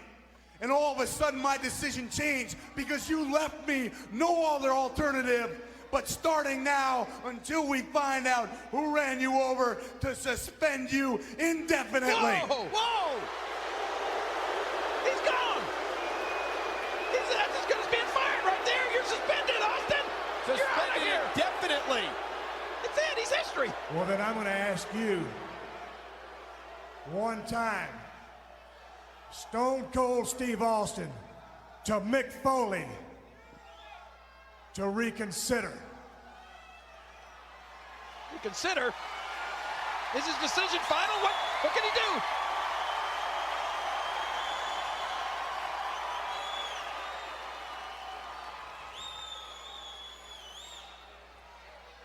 When I said that you left me no alternative, that was my answer. The answer is no. Oh my gosh. And when you said no, you left Stone Cold Steve Austin no alternative. Another stunner to Commissioner Foley from the rattlesnake. Well, he's got nothing to lose, Michael. He's gone. He's history. He's out of here. That's what Stone Cold thinks about Commissioner McFoley. All right, so you have Mick Foley head down to the ring with 8 police officers. He's fucking all dicked off. There's not much thing, looking more bitch than arriving to somewhere with a lot of police officers. Yeah. Like he's afraid to get his ass kicked. Come on, you're Mick Foley. You get your ass kicked all the time. You're so worried about. I'm not sure if this is the one, but he It may be later, but I didn't write down. But he has a T-shirt. It's a fucking Mickey Mouse T-shirt he's wearing. It's the Twilight Zone Terror. I didn't notice. The Tower of Terror from Disney. It might be in this one. It might be later, but he does wear that. So that's the kind of guy he is at this point. he's wearing all the merch he gets from taking his kids on vacation at this point. Which good for him. He's pointing out, hey kids, I told you I'd wear this on TV. Which he's done in the past. We've mentioned actually a long time ago that like one of his ties was a tie that his kid gave him, and he wore it. I believe it. Yeah. He's that kind of guy. Right. So Mick says he knows most people will not be happy with what he has to say. And then Austin's music immediately cuts him off there. Austin heads down to the ring. And Austin wants to know, if Mick found a man that hit him. Basically, it's a yes or no question. Nothing more to it. Yes or no. Did you find him? So Austin tells Mick, make your special announcement. Go on. Go ahead. And Mick says he took this job under 2 conditions. 1, he's going to have fun doing it. Yeah, I wish we could all just take our job saying we're going to have fun doing it. 2, as a retired wrestler, no one was going to put their hands on me. Yeah, what do you think you're doing in the wrestling business? No one's going to put your hands on you. Yeah, I know. Haven't you seen how commissioners and authority figures get treated for the past, 5 years, dude? Give me a break. Slaughter, fucking stunned like every week. Vince McMahon stunned. Says, I had a good time until you showed up. Yeah, no shit. Yeah, nice and easy when Austin's not around. My job sucks now. You embarrassed me. You beat the hell out of me on national TV. I've been on your side. I've given you chances. You have been uncooperative. And go back to what you said, JV. Been cooperative, been on your side. Well, guess he hasn't done his damn job, though. Yeah, he's been waiting for someone to figure out who hit him with a fucking car. Right. He's given weeks and months. Yeah. Hasn't done shit. So, they don't even have, any clues. They're just throwing a bunch of smoke his way. Right. So it goes on. You're going to find a man. Austin's going to find a man. He's going to torture him like the dog that he is. Austin says Mick is one of the toughest guys he's ever been in the ring with. And he's got a stunner because he was in the wrong place in the wrong time. So Austin's kind of justifying, that's why he got stunned, Mick. It's because I'm pissed off. You haven't done shit. You were there. You're getting fucking stunned. What do you think's going to happen? Whoever's in the ring gets stunned when I'm pissed off. Fucking stun JR. Stuns everybody. And then Austin goes on to say, this is as close of an apology as you're going to get from me. Yeah, so take it and shut the fuck up. All right, and I thought that was spot on. He's basically saying, I'm sorry, man. You're in the wrong spot. Fuck out of the way.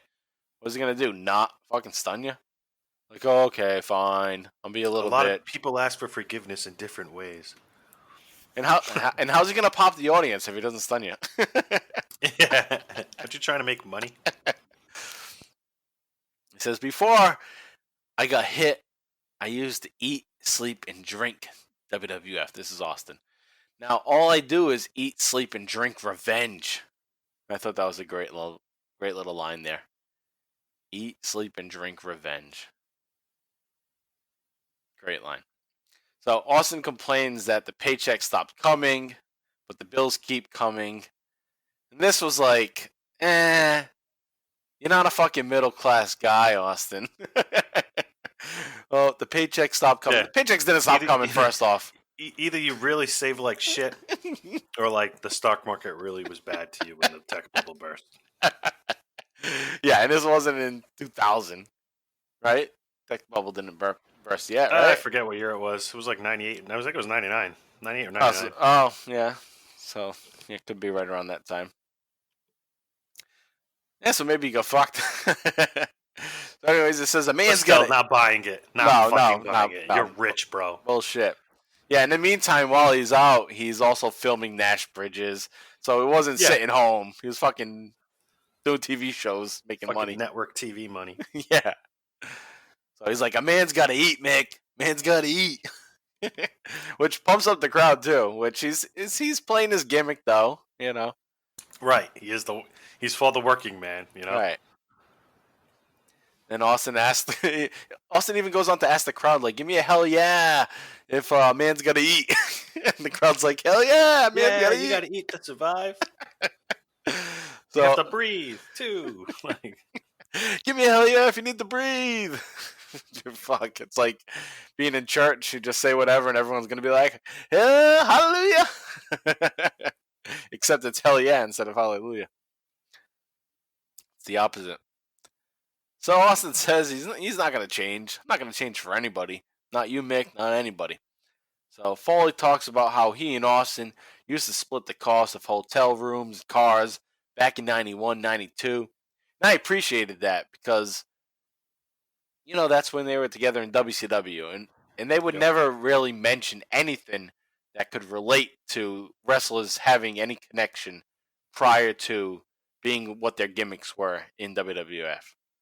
So they're kind of giving some leniency to Foley and Austin because of the spot that they're in. That they can say that kind of thing. And that can help build a connection to make this story even better. So yeah, they were once Stunning Steve Austin and Cactus Jack. And they worked in WCW. And they traveled together. That's cool. So Mick goes on to say, the only thing he can do until they find out who ran him over is to suspend him indefinitely. So Mick Foley is going to suspend Austin until they find out who did it. Austin asks Mick Foley to reconsider. Mick says, you left me no alternative. The answer is no. And then Austin says, well, when you say no, you left Stone Cold with no alternative. Bam! Stunner. Nice little comeback line. Well, when you say no, that means there's no alternative from me. So you're going to get fucking stunned again, asshole. And then that's when Austin walks off. The police follow him. Which was a nice way to tee it off. Yeah. And man, this keeps building up to Foley Austin. But they're not going to do it. Because they can't. I keep saying that. They can't. But I just want to keep saying that because it seems like it's such a good thing to do. But we got to remind ourselves and everybody, you know, Mick Foley's not capable of doing it at this point. Yeah, I mean, because you could argue Foley takes him out because now as a commissioner, he looks like he can do his job better without someone like Stone Cold around. Right. Which he alludes to. Like, my job was easier before, you know, you started coming around, so. It's true. All right, then we got one little Rikishi alert. So I gave you a little update that Rikishi was going to be involved with The Rock recently. And what happened here on this episode of SmackDown is that Rikishi helps The Rock during his main event match. And The Rock gets confused that Rikishi's helping him. It's like, what the fuck are you doing down here? Like, I don't need your help, man. So it's already starting. So they know that where they're going with the story. And The Rock's like, I don't need your help. Why do you think you need to help me? Which all ties into where the story goes from there. So I just wanted to point that out. As we move on to Raw 385 from October 9th, 2000. This is a live episode. It's from Anaheim, California. It's going to be a promo to start off the show with Mick Foley. And he's going to confront, of all people, the former commissioner, the Hot Break Kid, Shawn Michaels. So as Mick Foley comes out to the crowd, he gets booed because they're back on Austin's back here. Yeah, they don't like Foley. And Mick Foley is one of the people that people never hate. Yeah. But he's coming off as like a stooge basically at this point. Like, oh, he's a company man now. Fuck this guy. He's screwing with our Stone Cold, who we've been waiting for months. So Mick thinks he's justified in suspending Stone Cold, and he's pissed off that he got embarrassed and stunned. So Mick's gonna call out Shawn Michaels as part of his investigation. HBK comes out, and he looks fucking great. He looks like he's ready to start wrestling again. And it's still a ways off. It's actually, I think, 2 years after this is when he actually makes his return. I thought it was 04. Is it 04? Might have been 02. I think so. Yeah, it's 02. It's 02. Yep. It's 02, but at this point he's training wrestlers in 2000. So he's like working out in the ring all the time, helping out the kids, helping out Daniel Bryan, who trained at his school. Yeah, and Shelton Benjamin, no? Yeah, Shelton Benjamin. He became after his successful collegiate I career. think maybe Charlie Haas, too. Yeah. But anyways, Shawn Michaels gets interviewed there, and Mick wants HBK to explain what HBK was doing during the night of Survivor Series. So Shawn Michaels says he's open to explain, everything that happened that day. He gives Shawn Michaels basically gives a sarcastic rundown, saying, I woke up in the morning, I did this, I brushed my teeth, and all that kind of bullshit. Like, dude, fucking get to the fucking heart of what you did that day. He says, I had no motive to attack Austin. And Typical I don't buy cocky that. HBK, though. So Yeah, that's what makes sense character-wise. But I don't buy, like, him saying, I have no motive. Like, you haven't wrestled since Stone Cold beat your ass. And you got knocked out by Mike Tyson. Yeah, you have every motive. Right. You have the biggest motive. Right, you lost the championship to him. You lost the most. Right. Now your man, your boy, Triple H, is potentially the next big star, and you've had no beef with him really yet at this point. Kind of, sort of, but they joined each other again as DX prior to that. So if anything, it's like you're the founding member of DX. You've been linked with Triple H on and off for years. Why wouldn't you help Triple H knock Austin out of the picture? That only makes sense too. But he plays it off like, nah, man, not me. No, Mick Foley plays the footage of WrestleMania 14, so I'm glad they did that, because that's what you should be thinking. Is that, yeah, he fucking beat you. Then I like the next part that Mick says is that, we had a great match at Mind Games 1996, which is a hell of a match, HBK versus Mankind from Mind Games. And what I love about that is HBK's years of relevance as the champ was 95 through 96. Yep. And Mankind says, Mick Foley says, nobody remembers those good days. Because they came before basically this Attitude Era is what he's alluding to. Came before this. All these fans that we have now didn't watch that shit. Nope. No, because the viewership is like, I don't know, it's a pop culture phenomenon at this point. Right. There's not a lot of people like you or I, hardcore fans that actually watched it in 95, 96. Right. That went through from that period into the Attitude Era. A lot of people jumped in during Attitude because it was pop culture thing. It was like South Park. Like, oh, what's this cool thing? I'll watch this. And then when this is not cool anymore, I'm going to stop watching it. Not hardcore wrestling fans. And that's what Mick is saying, basically. It's like, Sean, nobody knows you, really.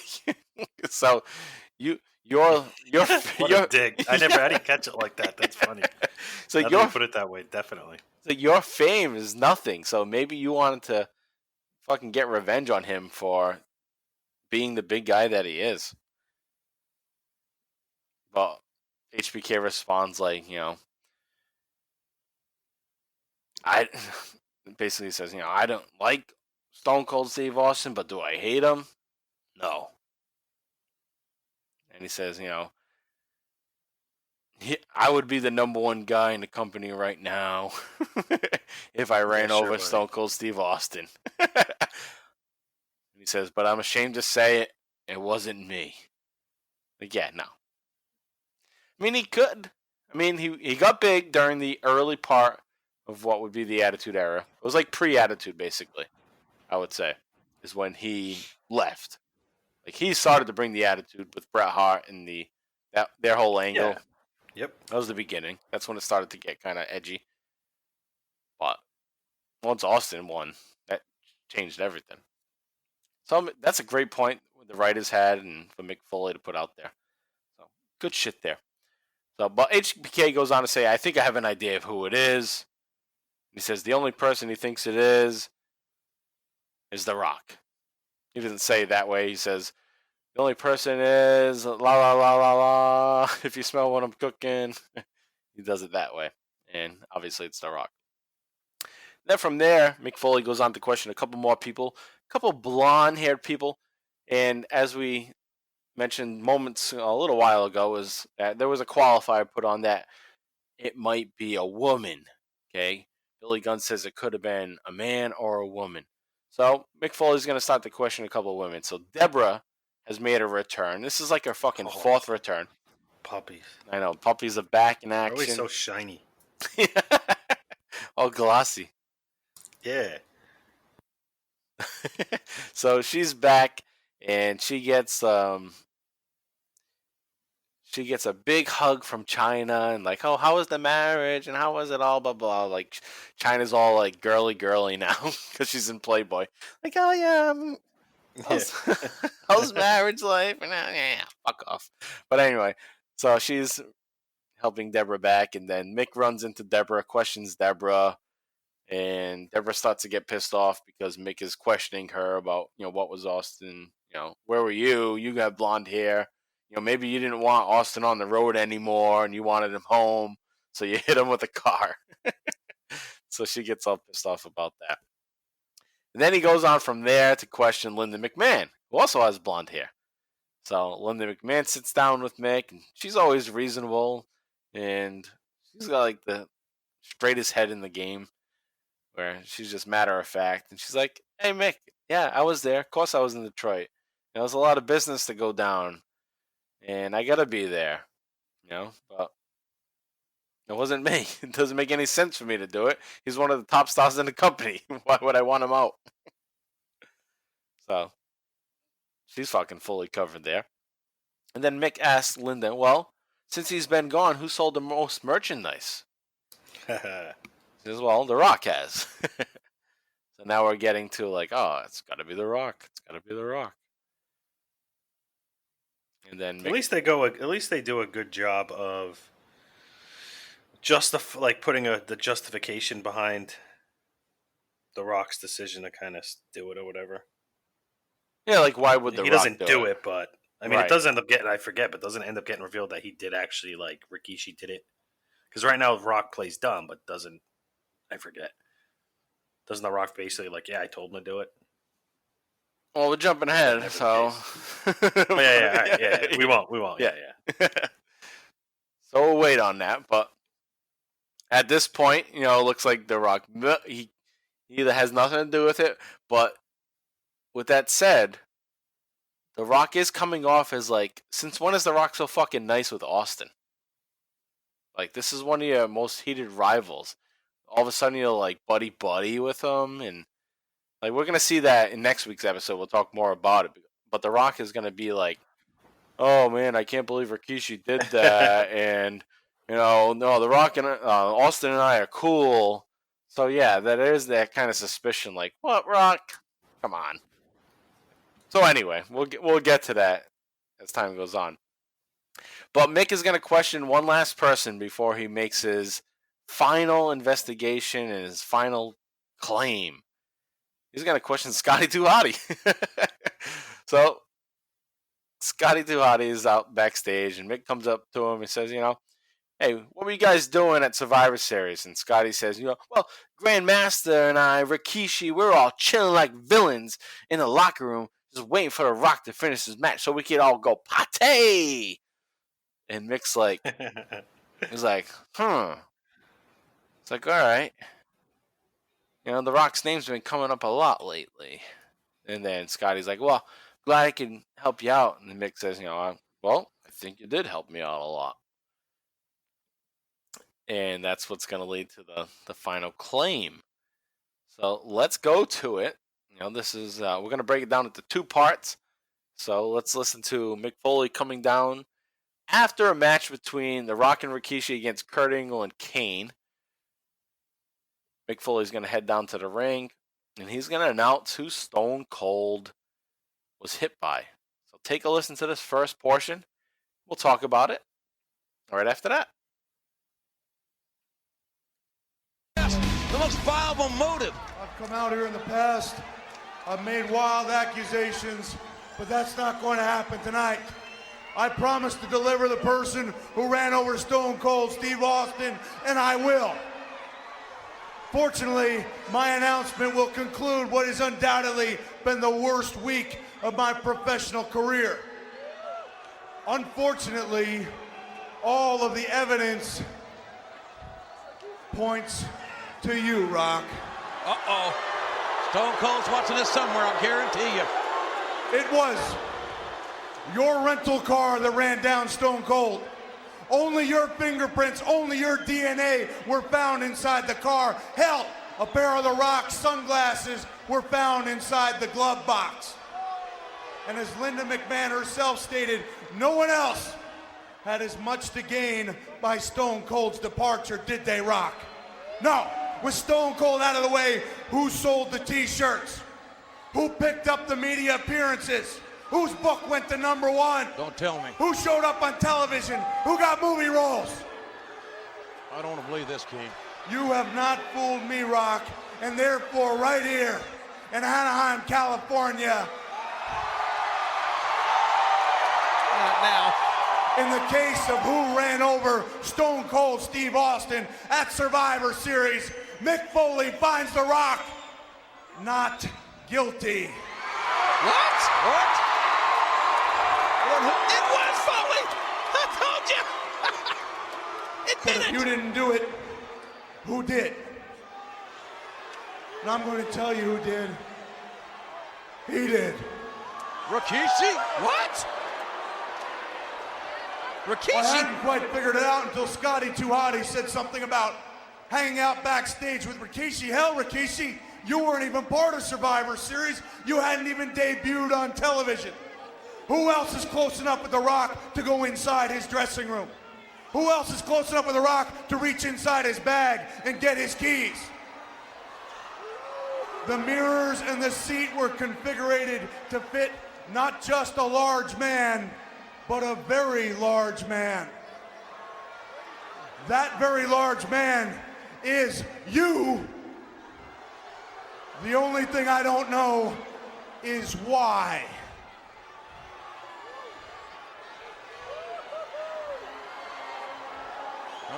I'm shocked. I'm stunned. Rikishi, why? Okay, What? I did it. What?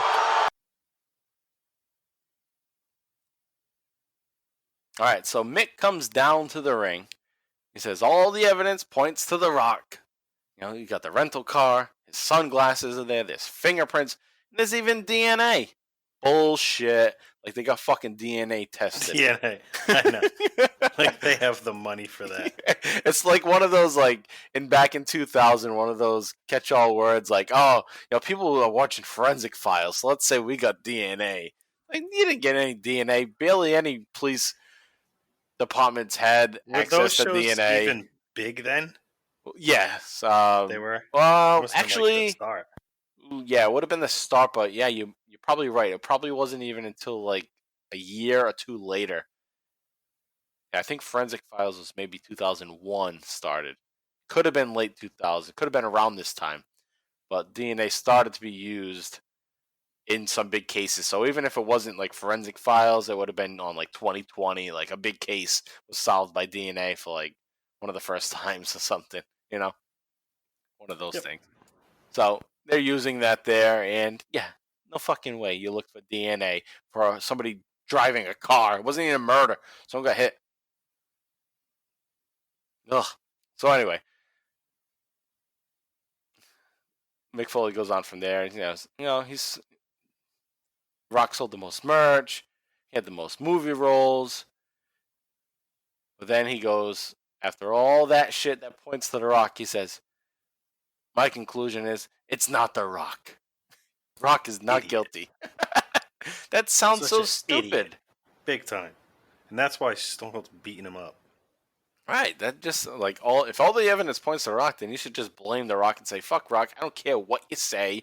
You can be all charming and bullshit and be all Hollywood, but fuck you, you did it. You were behind it. You're involved. Should have just went with that. But, you know, we'll see as things go on down the road. Mick says, well, if you didn't do it, then who did? I'm going to tell you who did. It's Rikishi. Rikishi did it. Mick says that Rikishi wasn't even working for the WWF at the time. And so why would he be backstage with Too Cool that night? Who else was close enough to The Rock to grab The Rock's keys? Mick says the car mirrors in the seat were configured to fit a very large man. I'm pretty sure The Rock is a pretty large man. Actually taller than Rikishi. So what difference does it make with the weight? You know, in the mirrors. So Mick says, you did it. And Rikishi pauses for a moment. Says, okay, I did it. And then right from there, you get a huge moan from the crowd. It's like, Yeah, that was like Rikishi, like a D-level player on the roster. Fucking like what the fuck? All of a sudden, brought into this big, it's kind of brought to the main stage. Yeah, and everybody knows at this point that he's not main stage. He's not gonna be. And what he goes on to say maybe makes sense for him, where the Islanders don't always rise to the top. Well, yeah, when you're you don't. But when you're The Rock, you do. Yeah, exactly. Yeah, maybe nobody's been like The Rock yet. That's why. Fucking Tonga Kid. You're talking one of the greatest of all time. Right. Come on. Like, even before this. I mean, we'll get into all that. So let's move ahead and listen to the rest of this promo. And then we'll just break down the rest of it before we wrap up. So take a listen to what Rikishi has to say. A Rikishi promo. Look at The Rock.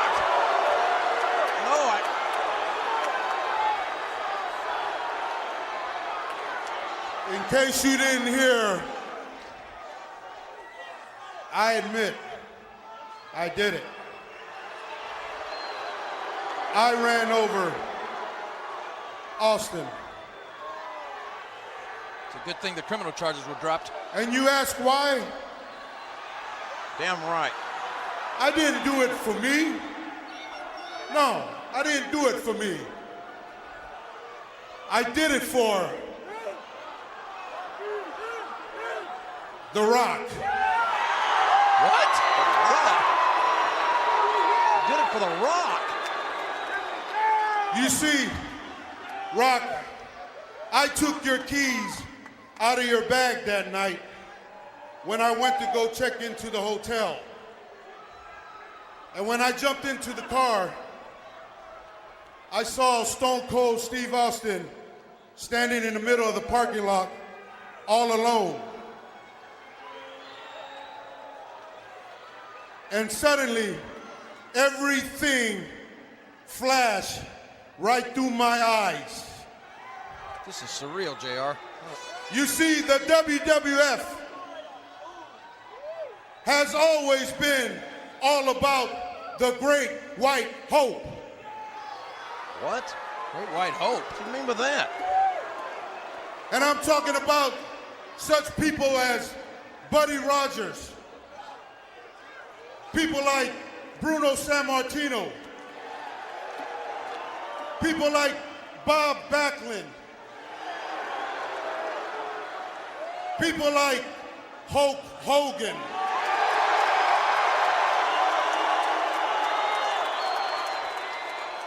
and now people like Stone Cold Steve Austin.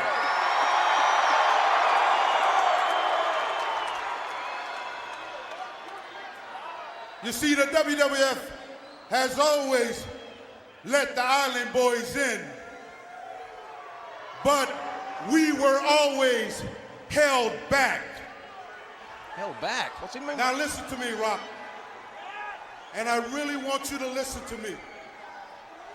And I'm talking about people like your grandfather,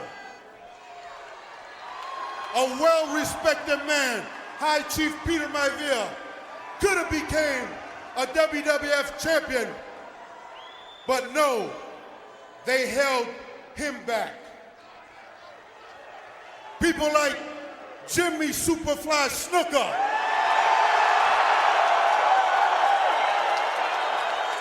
Could have been a WWF champion, but no, they held him back. And people like Afa and Sika, Samu, and the Tonga Kid, they were all held back. So you see, Rock, I ran Stone Cold over, and I did this for you.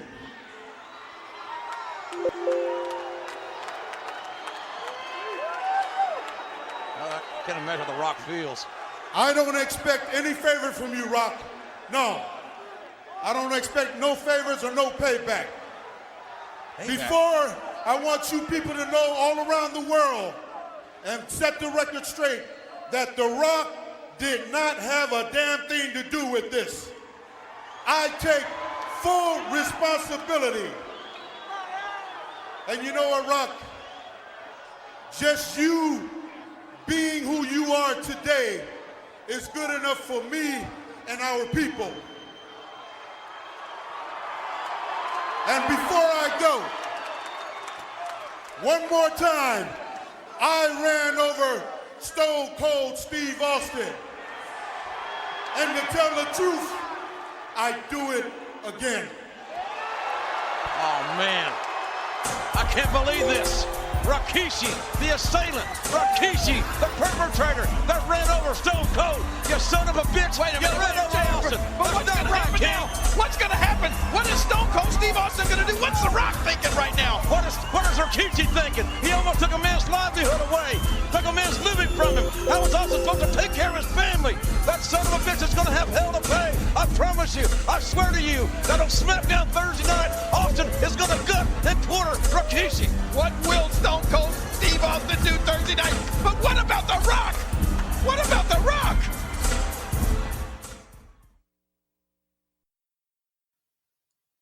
All right, so obviously The Rock is staring at him like, what the fuck? You know, either that's part of his act, like, oh, this is how I gotta act because I'm involved here, or he's kind of pissed off, like, what the fuck, Rikishi? What are you doing? So Rikishi says, I ran over Austin. I didn't do it for me. I did it for The Rock. Ugh, such an iconic line, too. It's I don't even call it iconic. That's a terrible word for it. Memorable, I guess. It's a notorious line. Notorious, yeah. It's a fucking horrible line. It's actually become like big time meme. I did it for The Rock.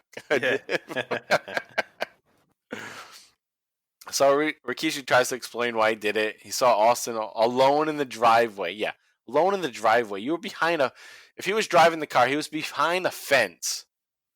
Like, why is that car parked there in the first place? On a ramp. There's a gate there, a fence rather, a chain link fence. And he's got the motor running. And then all of a sudden he sees Austin. Oh, time to drive. You know, it'll flash before my eyes. It'll flash before my eyes. The WWF has always been about the Great White Hope. So now we bring race into it. You know, I'm talking Race about bait. Race bait. You know, I'm talking about people like Buddy Rogers, Bruno Sammartino, Bob Backlund, people like Hulk Hogan, and now people like Stone Cold Steve Austin.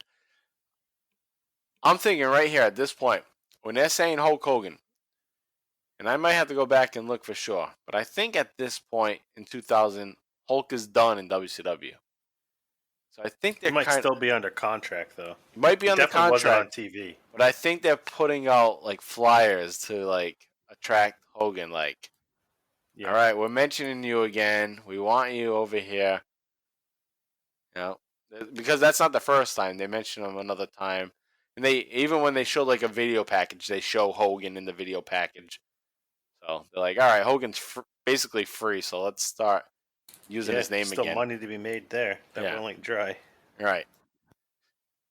So he goes on. He says the WWF has always let the Island Boys in, but we're always held back. You know, first things first, The Rock was already a fucking huge star by November of '99. He already been a champ a couple of times. Yep. So then Rikishi goes off to list the guys. This Peter Maivia, Jimmy Snuka, Alpha, Sika, Samu, Tonga Kid. They could have been champs, but were held back. I'm thinking to them, all those guys. Like Alpha Sika, they were a tag team. Samu was fucking Fatu's tag team partner in the Head Shrinkers. Tonga Kid was an Islander. He was on the Islanders with Haku, which they don't mention. Haku, which he doesn't mention. Which Haku would probably be the one that... He's probably the most legitimate of everyone on that list. Right. Legit. Right.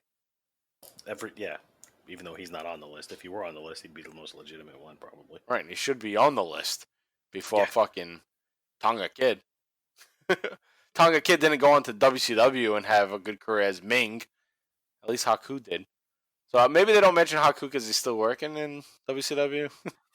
Possibly. But anyway, so he brings up all those guys, and those guys are all mid-carders. They're all mid-carders for a reason. Just like Rikishi's a mid-carder for a reason.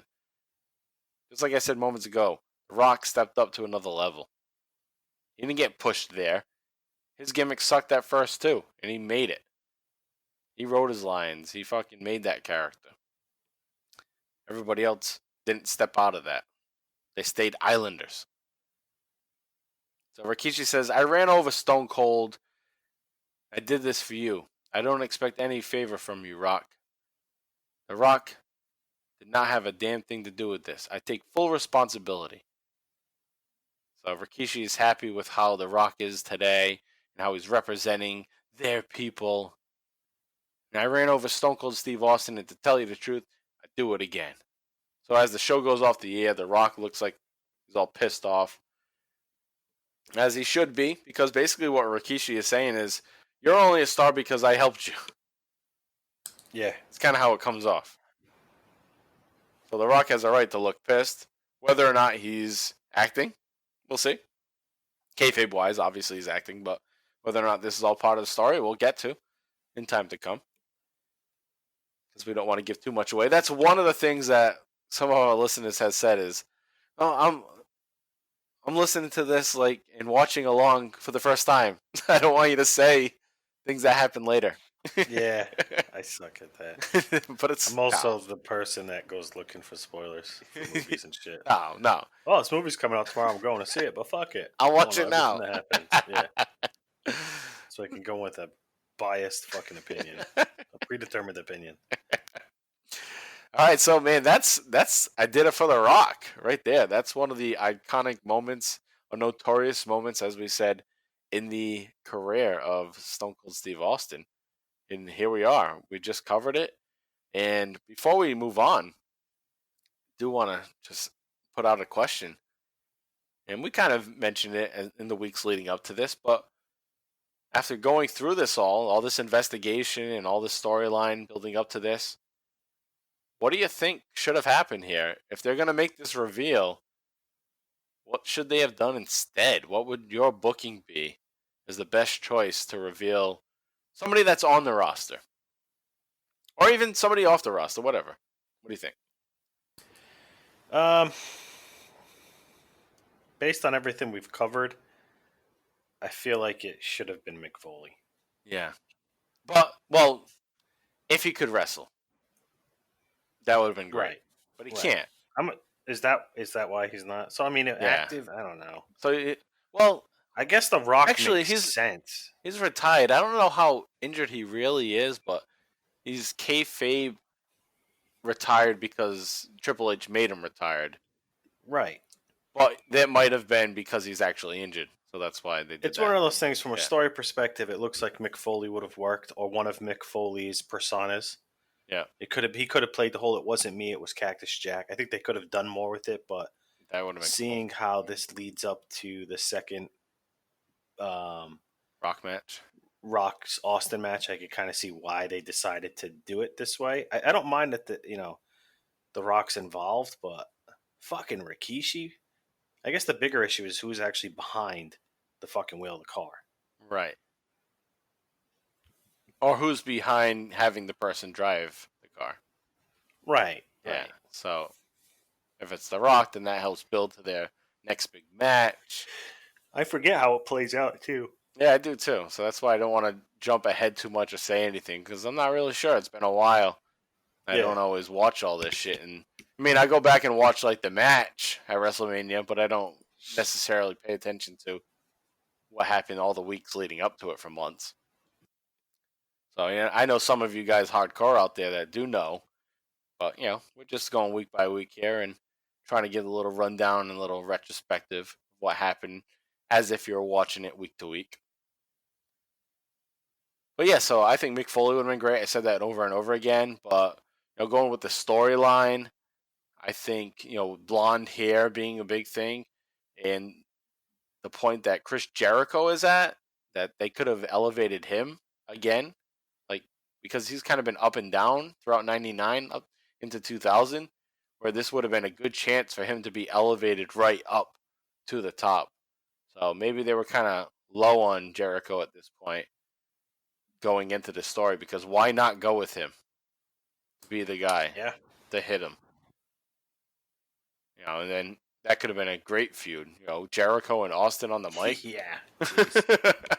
I like that. So I like that one. Jericho would probably be my number one besides Mick. I think Kurt would have been great too, but they faded away from that, going with the blonde hair thing. I think the original purposes of it would all be to go with Billy Gunn. Because that makes sense. He was part of DX. He would have been helping Hunter. He had the blonde hair. They mentioned the blonde hair early on. I think it was maybe... Actually, yeah, it was very early on. Don't recall exactly when, but it was one of the first little clues of who did it was blonde hair. So I think they were going for Billy Gunn at that point, but maybe soured on him. And I don't think that would have worked, because they already tried that. Austin didn't like working with Billy Gunn. So Austin probably was brought... That was probably brought to Austin's attention. How about Billy Gunn? Said, no, fuck that guy. So he probably poo-pooed that, actually. Yeah, Billy Gunn got his chance. Yeah. Whether you want to say it was fair or not, he didn't. The crowd. He just didn't gravitate to the crowd. No, only as a tag team. Right. So Rikishi's not great, but what else could they do? They didn't have a plan to start. That's one thing. They just know they needed to get Austin off TV, so they weren't thinking months ahead. And we talked about this before, where who knows if Austin was even going to come back from the injury. So why try to write something months out when they don't even know who's going to be wrestling there, if Austin's even going to be back. So they're just trying to find a way for him to just be off TV. And then they had to work it later and deal with what they had when time came. And this is what they settled on. And it comes down as one of the biggest letdowns. Well, hey, what can you do? Can't always be perfect. And if anything, it's something that people remember. Yeah. It's fucking Rikishi. Did it for The Rock. It's a meme now. Right. It's a fucking meme 20 years after the fact. So it still has its place in wrestling history. With that said, that's our Bottom Line Wrestling Cast coverage of Stone Cold Steve Austin. All right, so now we'll take a little break. You can listen to Alex and Travis talk about their show, Talking Taker, where they're covering the career of The Undertaker. And we'll be right back with our Attitude Era update covering September through October of 2000. We'll be right back.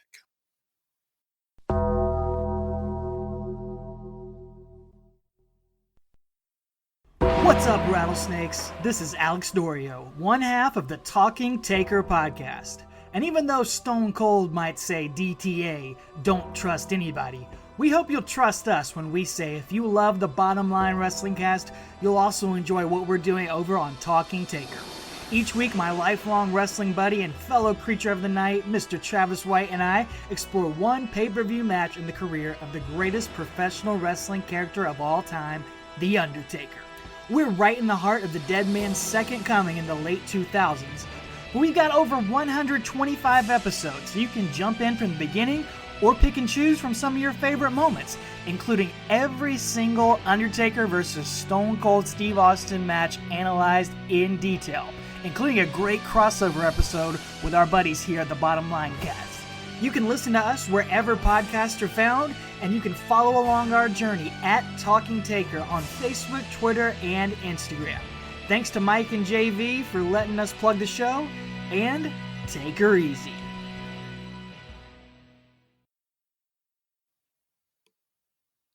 All right, we're back for the Attitude Era update covering September through October of 2000.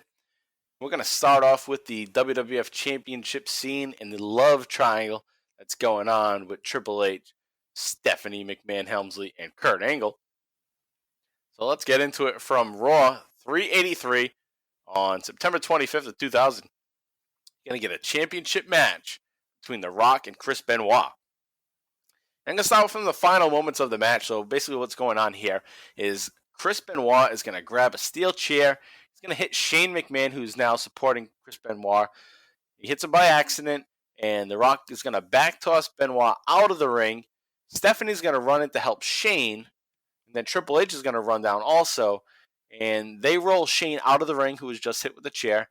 Benoit knocks Triple H out of the ring by accident. Then Triple H is pissed at Benoit. He swings at him. Triple H ducks and slams Benoit on the top rope, stunning him, knocking him down. Benoit turns around and gets rock bottomed by The Rock. Then Earl Hebner, who had been knocked out just moments ago, is back in the ring in time to make the 3 count.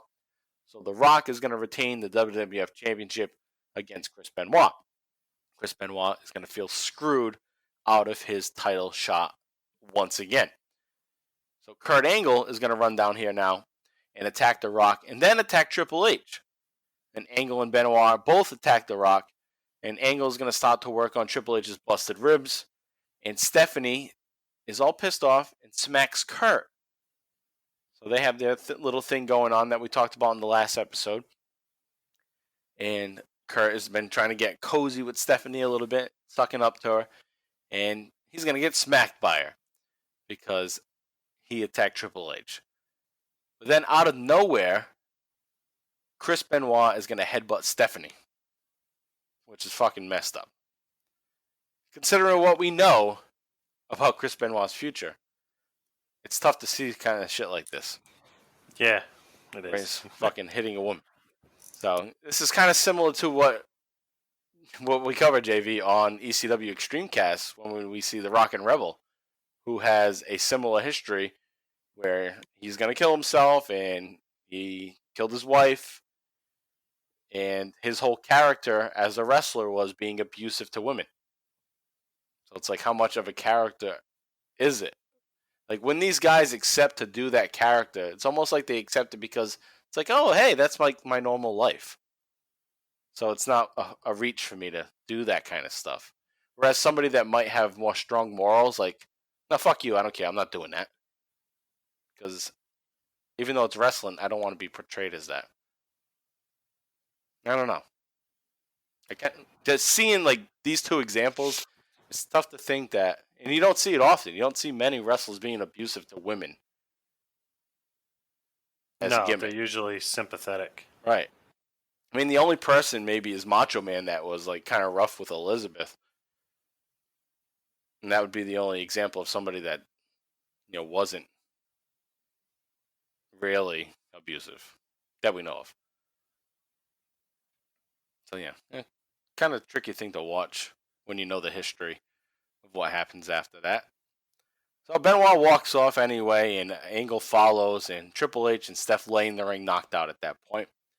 Then we move on to the SmackDown 58 from September 28th, and we're going to get a tag team match that follows up that, and it's Kurt Angle and Chris Benoit teaming up now against The Rock and Triple H. So we'll go to the final moments of that match where Angle is protecting Stephanie from Benoit because Benoit just fucking nailed her with a headbutt last episode on Raw. And Benoit's about to attack her with a chair at this point. So he's going after a woman still. Rock grabs the steel chair and tries to hit Angle, but Stephanie comes from behind and grabs the chair. Stephanie doesn't know what to do with the chair, but Angle comes from behind and hits the Angle Slam on The Rock, on Triple H to win the match. I thought that was fucking awesome. Like, that was. So you have Stephanie, who is like struggling between like, I gotta help my husband, but I want to help Kurt because he's been so nice to me lately and stuff. So I don't know what to do. I gotta be loyal to my husband, but she basically sets him up to get angle slammed or Olympic slammed, as they're calling it at this point. And Kurt gets the fucking pin over Triple H, gets the win there, and you can see Stephanie clapping in the background too, like, "Oh, I did this. I helped him win." And that's the big story going on at this point is, Triple H doesn't think like Stephanie is any help to him, but Stephanie is always finding a way to help Kurt Angle win matches. So a nice little twist going on here.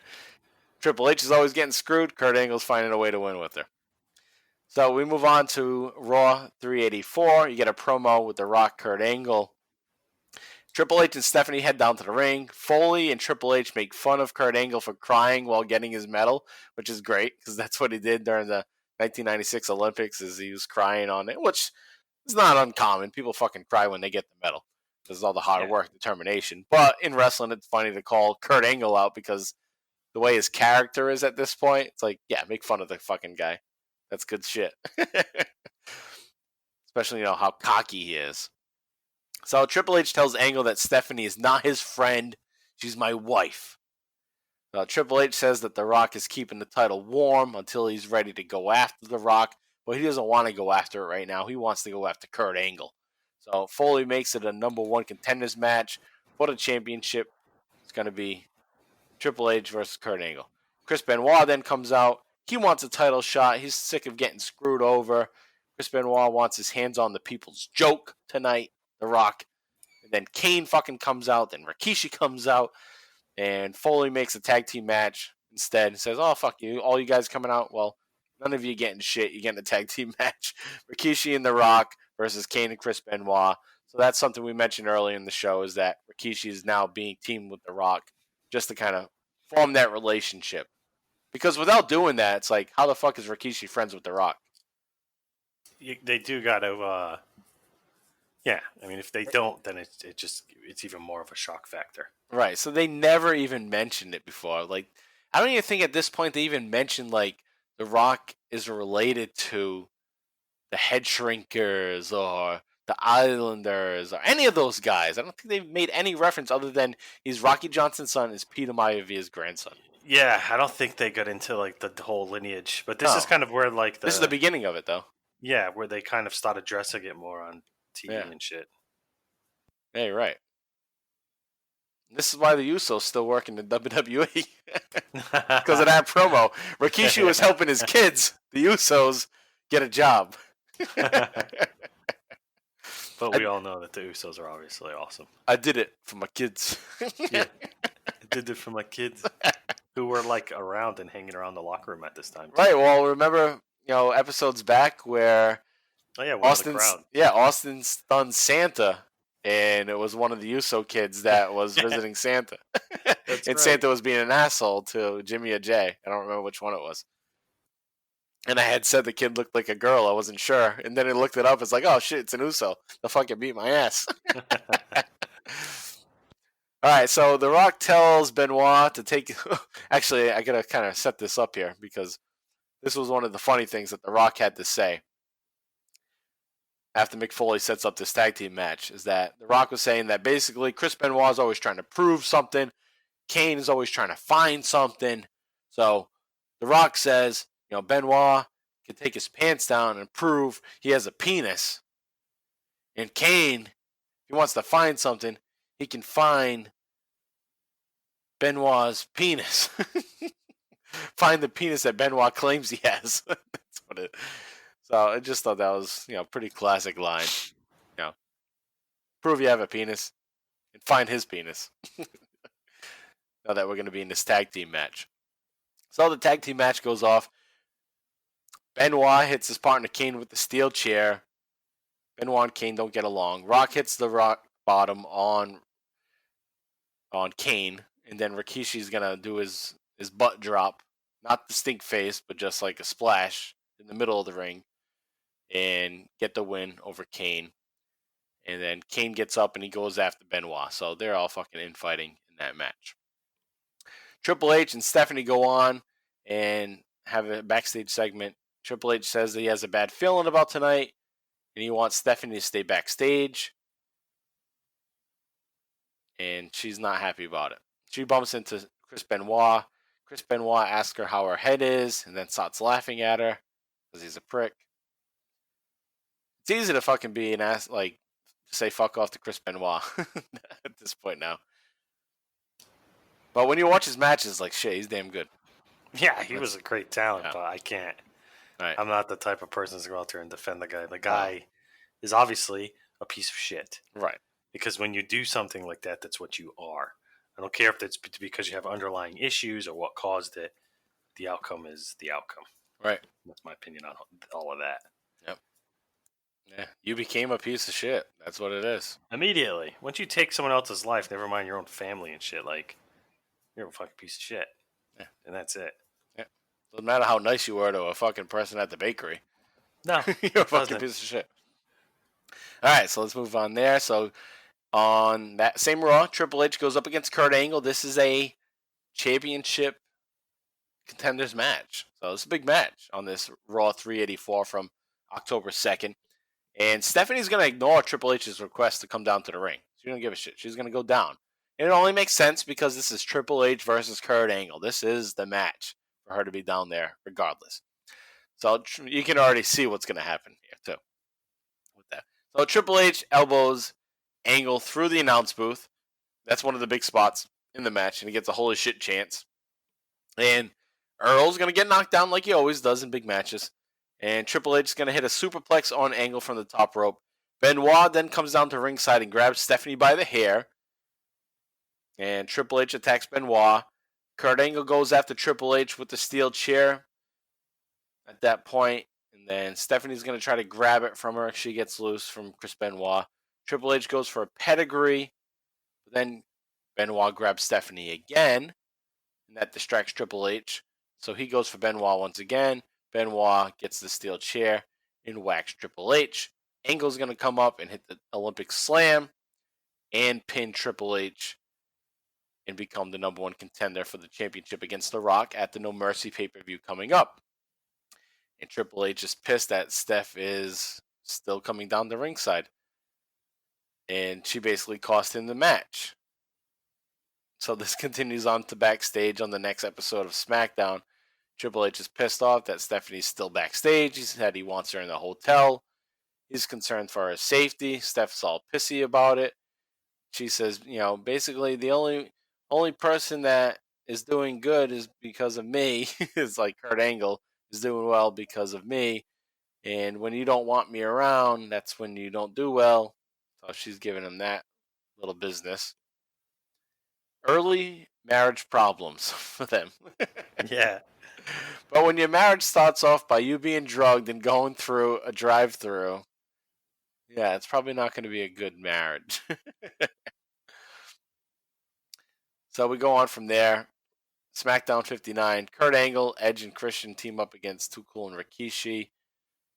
The only thing I really had to say about this is Stephanie comes running down with her braless titties bouncing. Yeah. That was my big thing from there.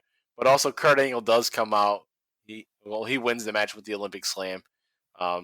Triple H does head out. Stephanie's pissed at him for being down there. And they're just like all pissy with each other. Triple H is jealous that she's trying to help out Kurt Angle. And that's what we got going on. So Stephanie's, 24-year-old little bitch at this point.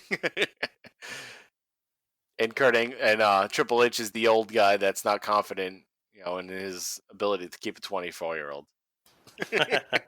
That's funny when you put it that way. Yeah. And then you have Kurt Angle and Stephanie after. Kurt Angle's he's running to Stephanie after she's about to leave. He wants to thank her. Thanks for helping me out, how useful you were.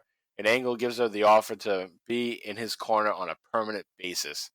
Steph says she'll think about it. She's kind of happy that she actually wants him because her husband has been saying, I don't want you at ringside, stay in the back, stay in the hotel. And here we have Kurt Angle who's like, I want you. You help me. I want you at ringside every day. So she's all happy. So, note out there, everybody. If you don't want to make your wife happy, or your girl happy, somebody else will. So, Yep. make them happy. Because they're going to find someone that's going to treat them good. All right, so we move on from there, and we head down to a championship match. It's The Rock versus Kane on SmackDown 59 from October 5th. And this is more Rikishi getting involved with The Rock. So Rikishi heads down to the ring later. He attacks Kane, and that leads to a DQ. And The Rock is still unsure, like, why are you helping me, Rikishi? What the fuck are you doing here? And, The Rock eventually handles Kane and gets the win, keeps his title. But he's like, Rikishi, don't need you.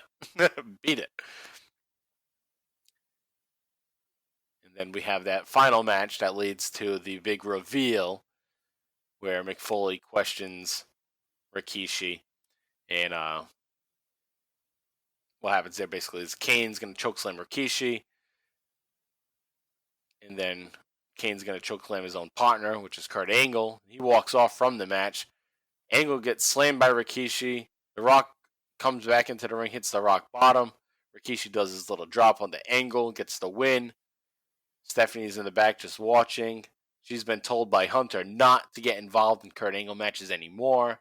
So she's not ringside because she's been told by her husband to stay away. And that's when Mick Foley comes out and makes the big reveal. So that's what's going on. That's like the big thing going on at this point. So that's why it was pretty lengthy. It takes a little while to get through that because that's the big shit going on.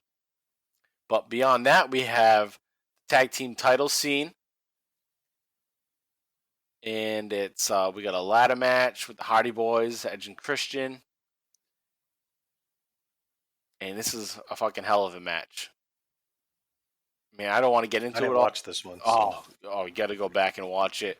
This is Raw 383 from September 25th, 2000. Ladder match, Hardy Boys, Edge and Christian. It's fucking great. Like I said, I don't want to get into all the details, but I will tell you that there's a spot that is underrated because it gets overshined because it happens again at WrestleMania X7 17. And that's when Edge goes off the ladder, the giant ladder, and spears Jeff Hardy off the hooks for the belts that are hanging in the ladder match. They do that same spot here months before it happens at WrestleMania. And it's almost forgotten. But the announcers go crazy. The audience goes nuts.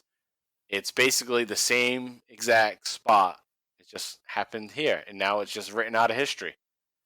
So it's something to go back. I didn't remember it happening. I don't remember anybody even talking about it anymore.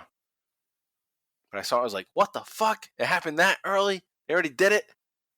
Then they did it again at WrestleMania, and now that becomes the history. Rewritten, basically. So fucking hell of a match. The titles are ultimately retained by the Hardy Boys, even though Edge does that big spot. They win with the help of Lita. And this is one of the best matches on Raw that I've watched in a while doing coverage for this Bottom Line Wrestling Cast. So go back again. That is September 25th, 2000. That's a match of the week. Go back and watch it. Hardy Boys versus Edge and Christian. JV, you got to watch it.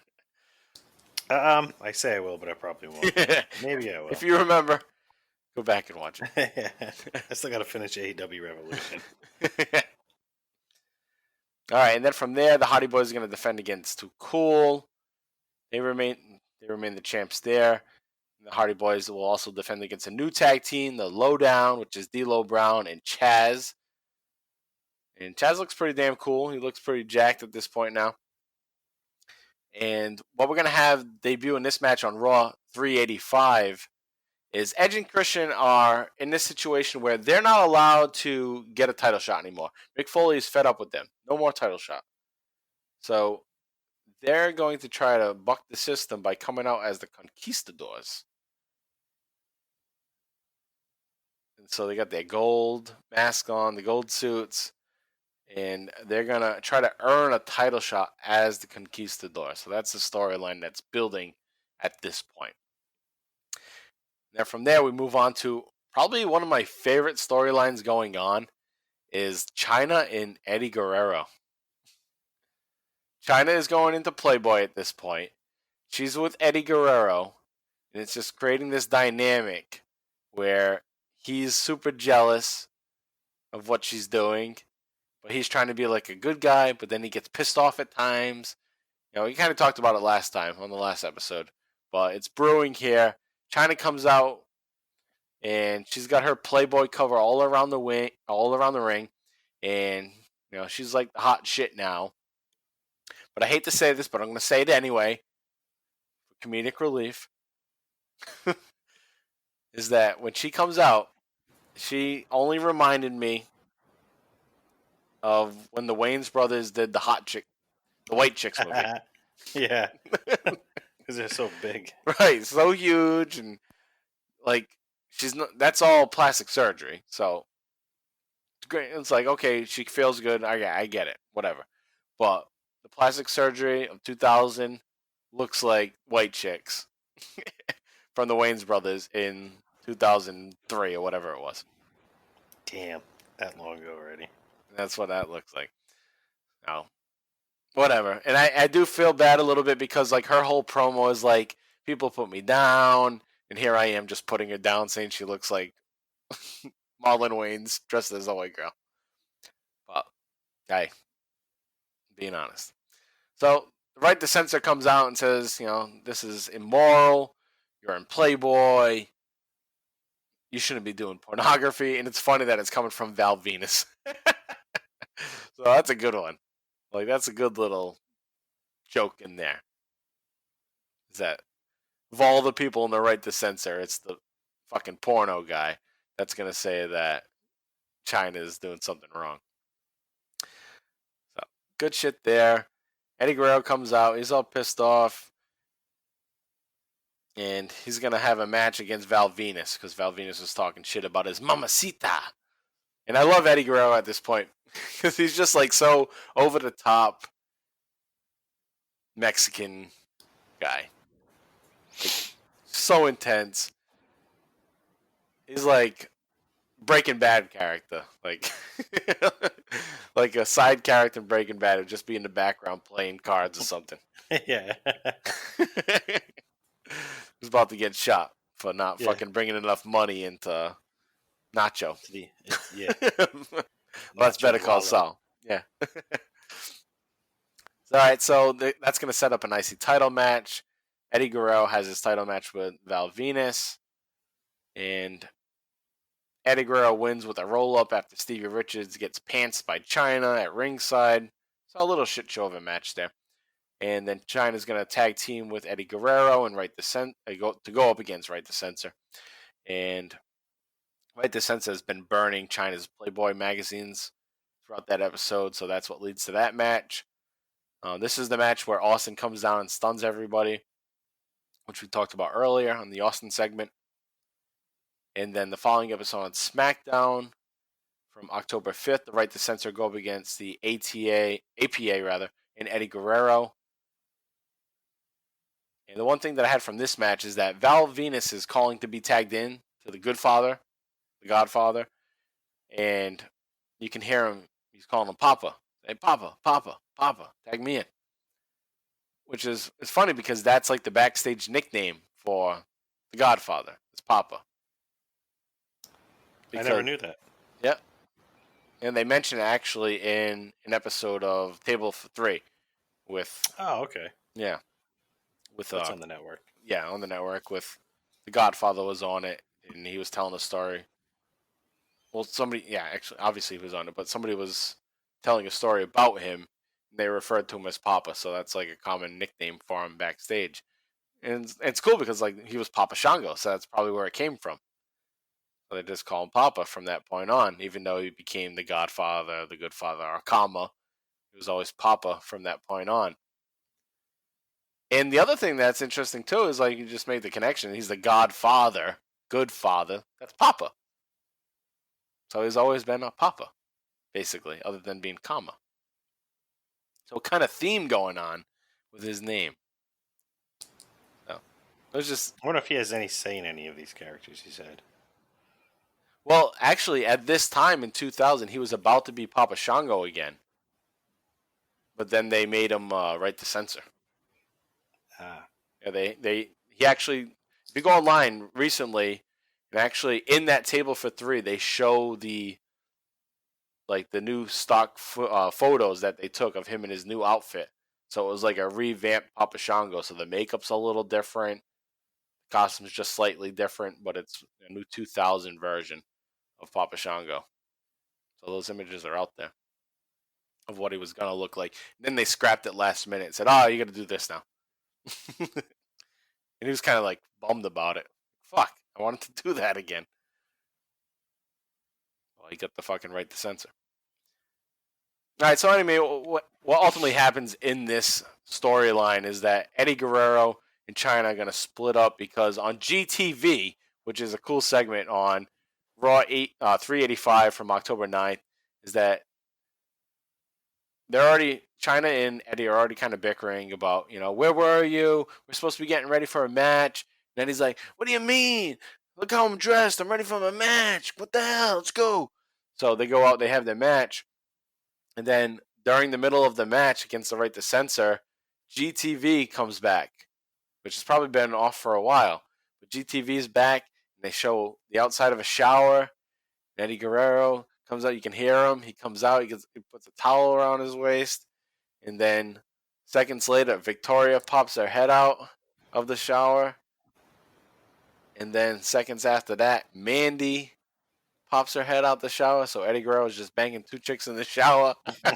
And they're like, oh, they got a head out. Go Eddie. So then China's like fucking all sad in the ring. And he's like, no, man, what the fuck? And he leaves, and Billy Gunn runs down to make the save and gives China a big hug because that's her, her man. They've been friends for a long time. So that's going to create a feud there where Eddie's like, fuck Billy Gunn. So backstage after that, Eddie's trying to explain herself to China. Billy Gunn shows up and says, like, beat it, basically. And Eddie's like, okay. And then he grabs a random bottle off the ground and smashes Billy in the head with it. So that's where we go from there. So Eddie and China, Splitsville, and we're going Eddie, Billy Gunn at this point.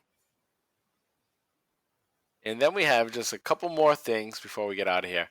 And it's the hardcore title scene. Now, usually we won't talk about this, but Steve Blackman is defending against Prince Albert on SmackDown 59. And when he was announced, he said from Boston, Massachusetts. And I forgot about that. So I was like, oh, shit. Where's he from? So I looked him up. He's from Peabody, Mass. Not Peabody. Albert. Prince Albert. Oh, yeah. Okay. So he's from Peabody. And he was actually a teacher for deaf children and behavior children in Revere. Oh, no shit. When he got out of school. So when he was like 22, 23. And he actually took some students to a wrestling show. So he's in a small classes. So he took like, maybe like the 5 kids he has or whatever. And took them to a wrestling show. And Killer Kowalski was there. So it was probably a show that's run by Killer Kowalski's school. And he brought the kids there, and he met Killer Kowalski and expressed, his interest in learning to wrestle and being the big guy that he is. Killer Kowalski invited him to come check out the school, and Albert left wrestling. He left teaching to go into wrestling after that and changed his career, which is a fucking cool story. Right? I love those stories of you have this job, you like this job, but then you have your passion for something and you say, fuck it, I'm going to do this because I want to try it. Yeah. It takes balls. That's all the risk in life right there. Yeah. When you do something like that, man. And he made it. People won't, when you look back at the career, you might say, oh no, but Matt Bloom is still working for the WWE at NXT today. So he's made a fucking he went and career wrestled out of overseas it. in Japan, built a name for himself. Yep. Came back as the failed Lord Tensai, but right. But regardless, he was making money in the business, and he even has a greater impact now and probably a more stable career now too. than most people have after they're done wrestling. So fucking awesome for Albert to have done that. But now to get to this match, so we say that all that great story about what he's done and how he changed his career. So Blackman's going to beat his ass with a fire extinguisher, whack him with a kendo stick, and beat him for the hardcore title. And retain the hardcore title. So it's just a funny transition. Great story too. Oh yeah, he goes to train to be a wrestler. And he's getting hit with a fire extinguisher. He gets hit with a kendo stick. But that's wrestling in the year 2000. So there it is. And then the last part, and I thought this was funny, so I had to include it too, is the European title. And Al Snow is the European champion. William Regal is pissed off about Al Snow being the European champion because he's not European. And that's the whole thing. So Al Snow is coming out as kind of like a troll at this point, trying to have a European gimmick every week. So on one week, this was dumb. Yeah, it's kind of, but I thought it was kind of funny. But he comes out as Transylvania, so that's like Romania. So he's a vampire, and then Regal comes out and is bitching about that. Then the following week, Al Snow is saying he represents Greece, but he comes out as like John Travolta from Grease, the movie. I just thought it was funny. Al Snow has gone through a whole lot, kind of like Matt Bloom, Albert. They're just going through these gimmicks and dealing with it, and both these guys became trainers, taught future wrestlers, because they're those kind of guys, kind of grind guys, and you got to do what you got to do, and this is how the business can be. You got to suck it up and do your job sometimes. Not everybody's going to be The Rock. Not everybody's going to be Stone Cold Steve Austin. Sometimes you want to get in this business, you just need to work hard and do your job. Know your role. Right, exactly. All right, and that wraps things up. So that's the Attitude Era wrap-up for September into October. So let's wrap things up here. Austin is obviously not on house shows at this point, so let's move on beyond that and go to our Oh Hell Yeah moment of the week. Oh, hell yeah! JV, what do you got? You got one?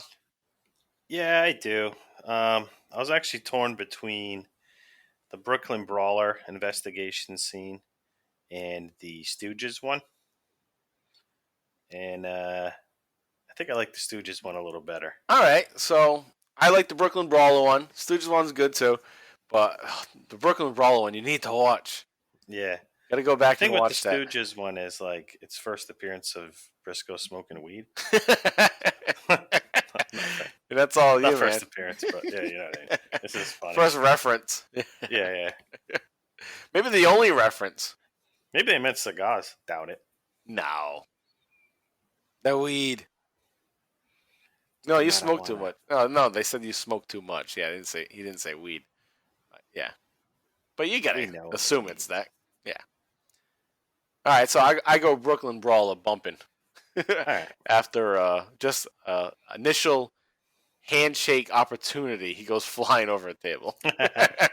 I laughed when you got to watch it. Yeah, go back to that. Check it out. Oh, hell no! All right. Oh hell no moment of the week. I'll go first. Mine is the Rikishi reveal. How can you not go with that? Oh hell no. Fuck Rikishi. Fuck, I did it for The Rock. We got a whole fucking big episode out of it, but shit. I'm ready to be beyond this Rikishi shit. That's my oh hell no. What about you? Yeah, I gotta go with that. I hate picking the same thing. I know. But it's tough. We got like that's minds. my hell no, or the backstage segment, the Billy Gunn shit. Oh, yeah, that's a good Billy one Gunn too. Stuff wasn't that good. Yeah. The only thing that was good about the Billy Gunn shit was eventually when he gets with China and Eddie Guerrero busts a beer bottle over his head. Yeah. So that was pretty good. All right, so that's the oh hell no and the oh hell yeah for the week. And next week we'll move on to episode 65, and we'll have it on time. It'll be out on Wednesday, back to our regular time. And we'll be covering episode 65, which is No Mercy. So we're going to build up to the Austin Rikishi match. We're actually going to get a fucking Austin wrestling match again. It's been like a month since we've actually had a match to talk about. Have we covered any in 2020? The only thing that we've covered is, we've covered matches in 2020, but our most recent matches have been fucking Dudley Boy matches. Edge and Christian. Yeah, so we've done some stuff earlier on. But yeah, it feels like it's been a while. It's been at least a month since we actually had an Austin match cover. So that's what we'll have next week for you. And I want to give some shout-outs. Like you heard during the break, Talking Taker, our friends of ours, Alex and Travis, they are covering the career of The Undertaker. And this week, actually coming out today, being that it's Friday, will be No Way Out 2008. It's an Elimination Chamber match in which The Undertaker wins. So check that out on Talking Taker. Then also check out Booking the Territory, the Unprofessional Wrestling Podcast with our friend Mike Mills, Hardbody Harper, and Doc Turner, where they cover NWA WCW Saturday Night episodes.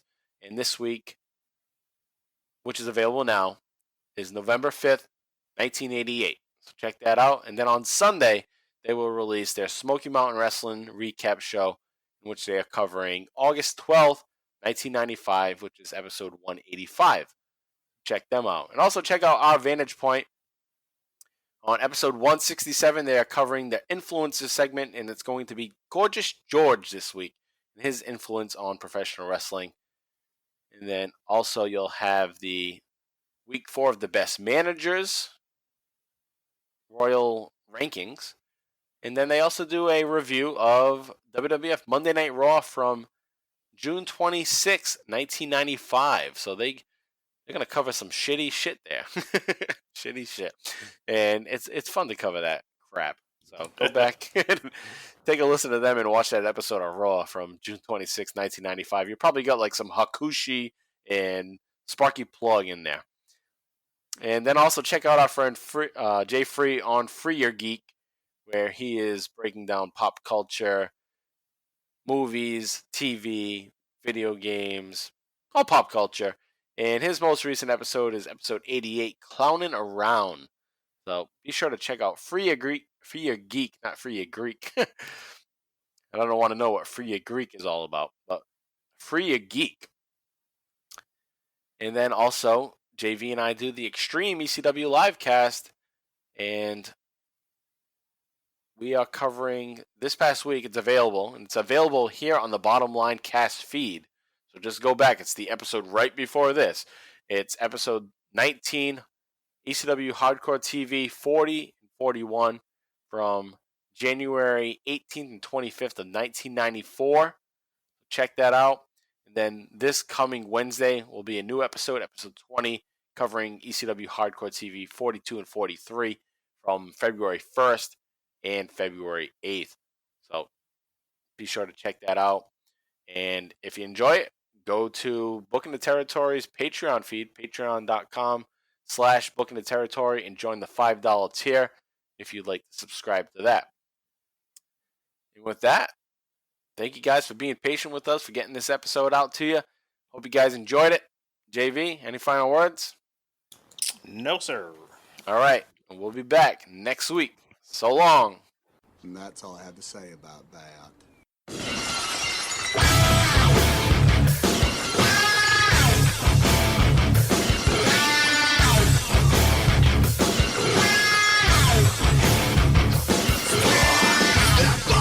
The next one, then I'm gonna kill you. Don't believe it, but I'm betting that you will. Stop, no, I'll let you live a little bit with the pain that I bring. You know it's only the beginning. Stop, cause you're the next one, then I'm gonna kill you. Don't believe it, but I'm betting that you will. Stop, no, I'll let you live a little bit with the pain that I bring. You know it's only the beginning.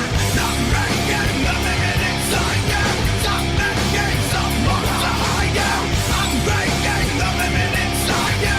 Stop making some more to hide you. I'm breaking the limit inside you. Stop making some more to hide you. I'm breaking the limit inside you. Stop running away, bring it on. Down that.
next running up on the kill. You don't believe it, but I'm betting that you will. No, I'll let you live a little bit with the pain that I'm bringing.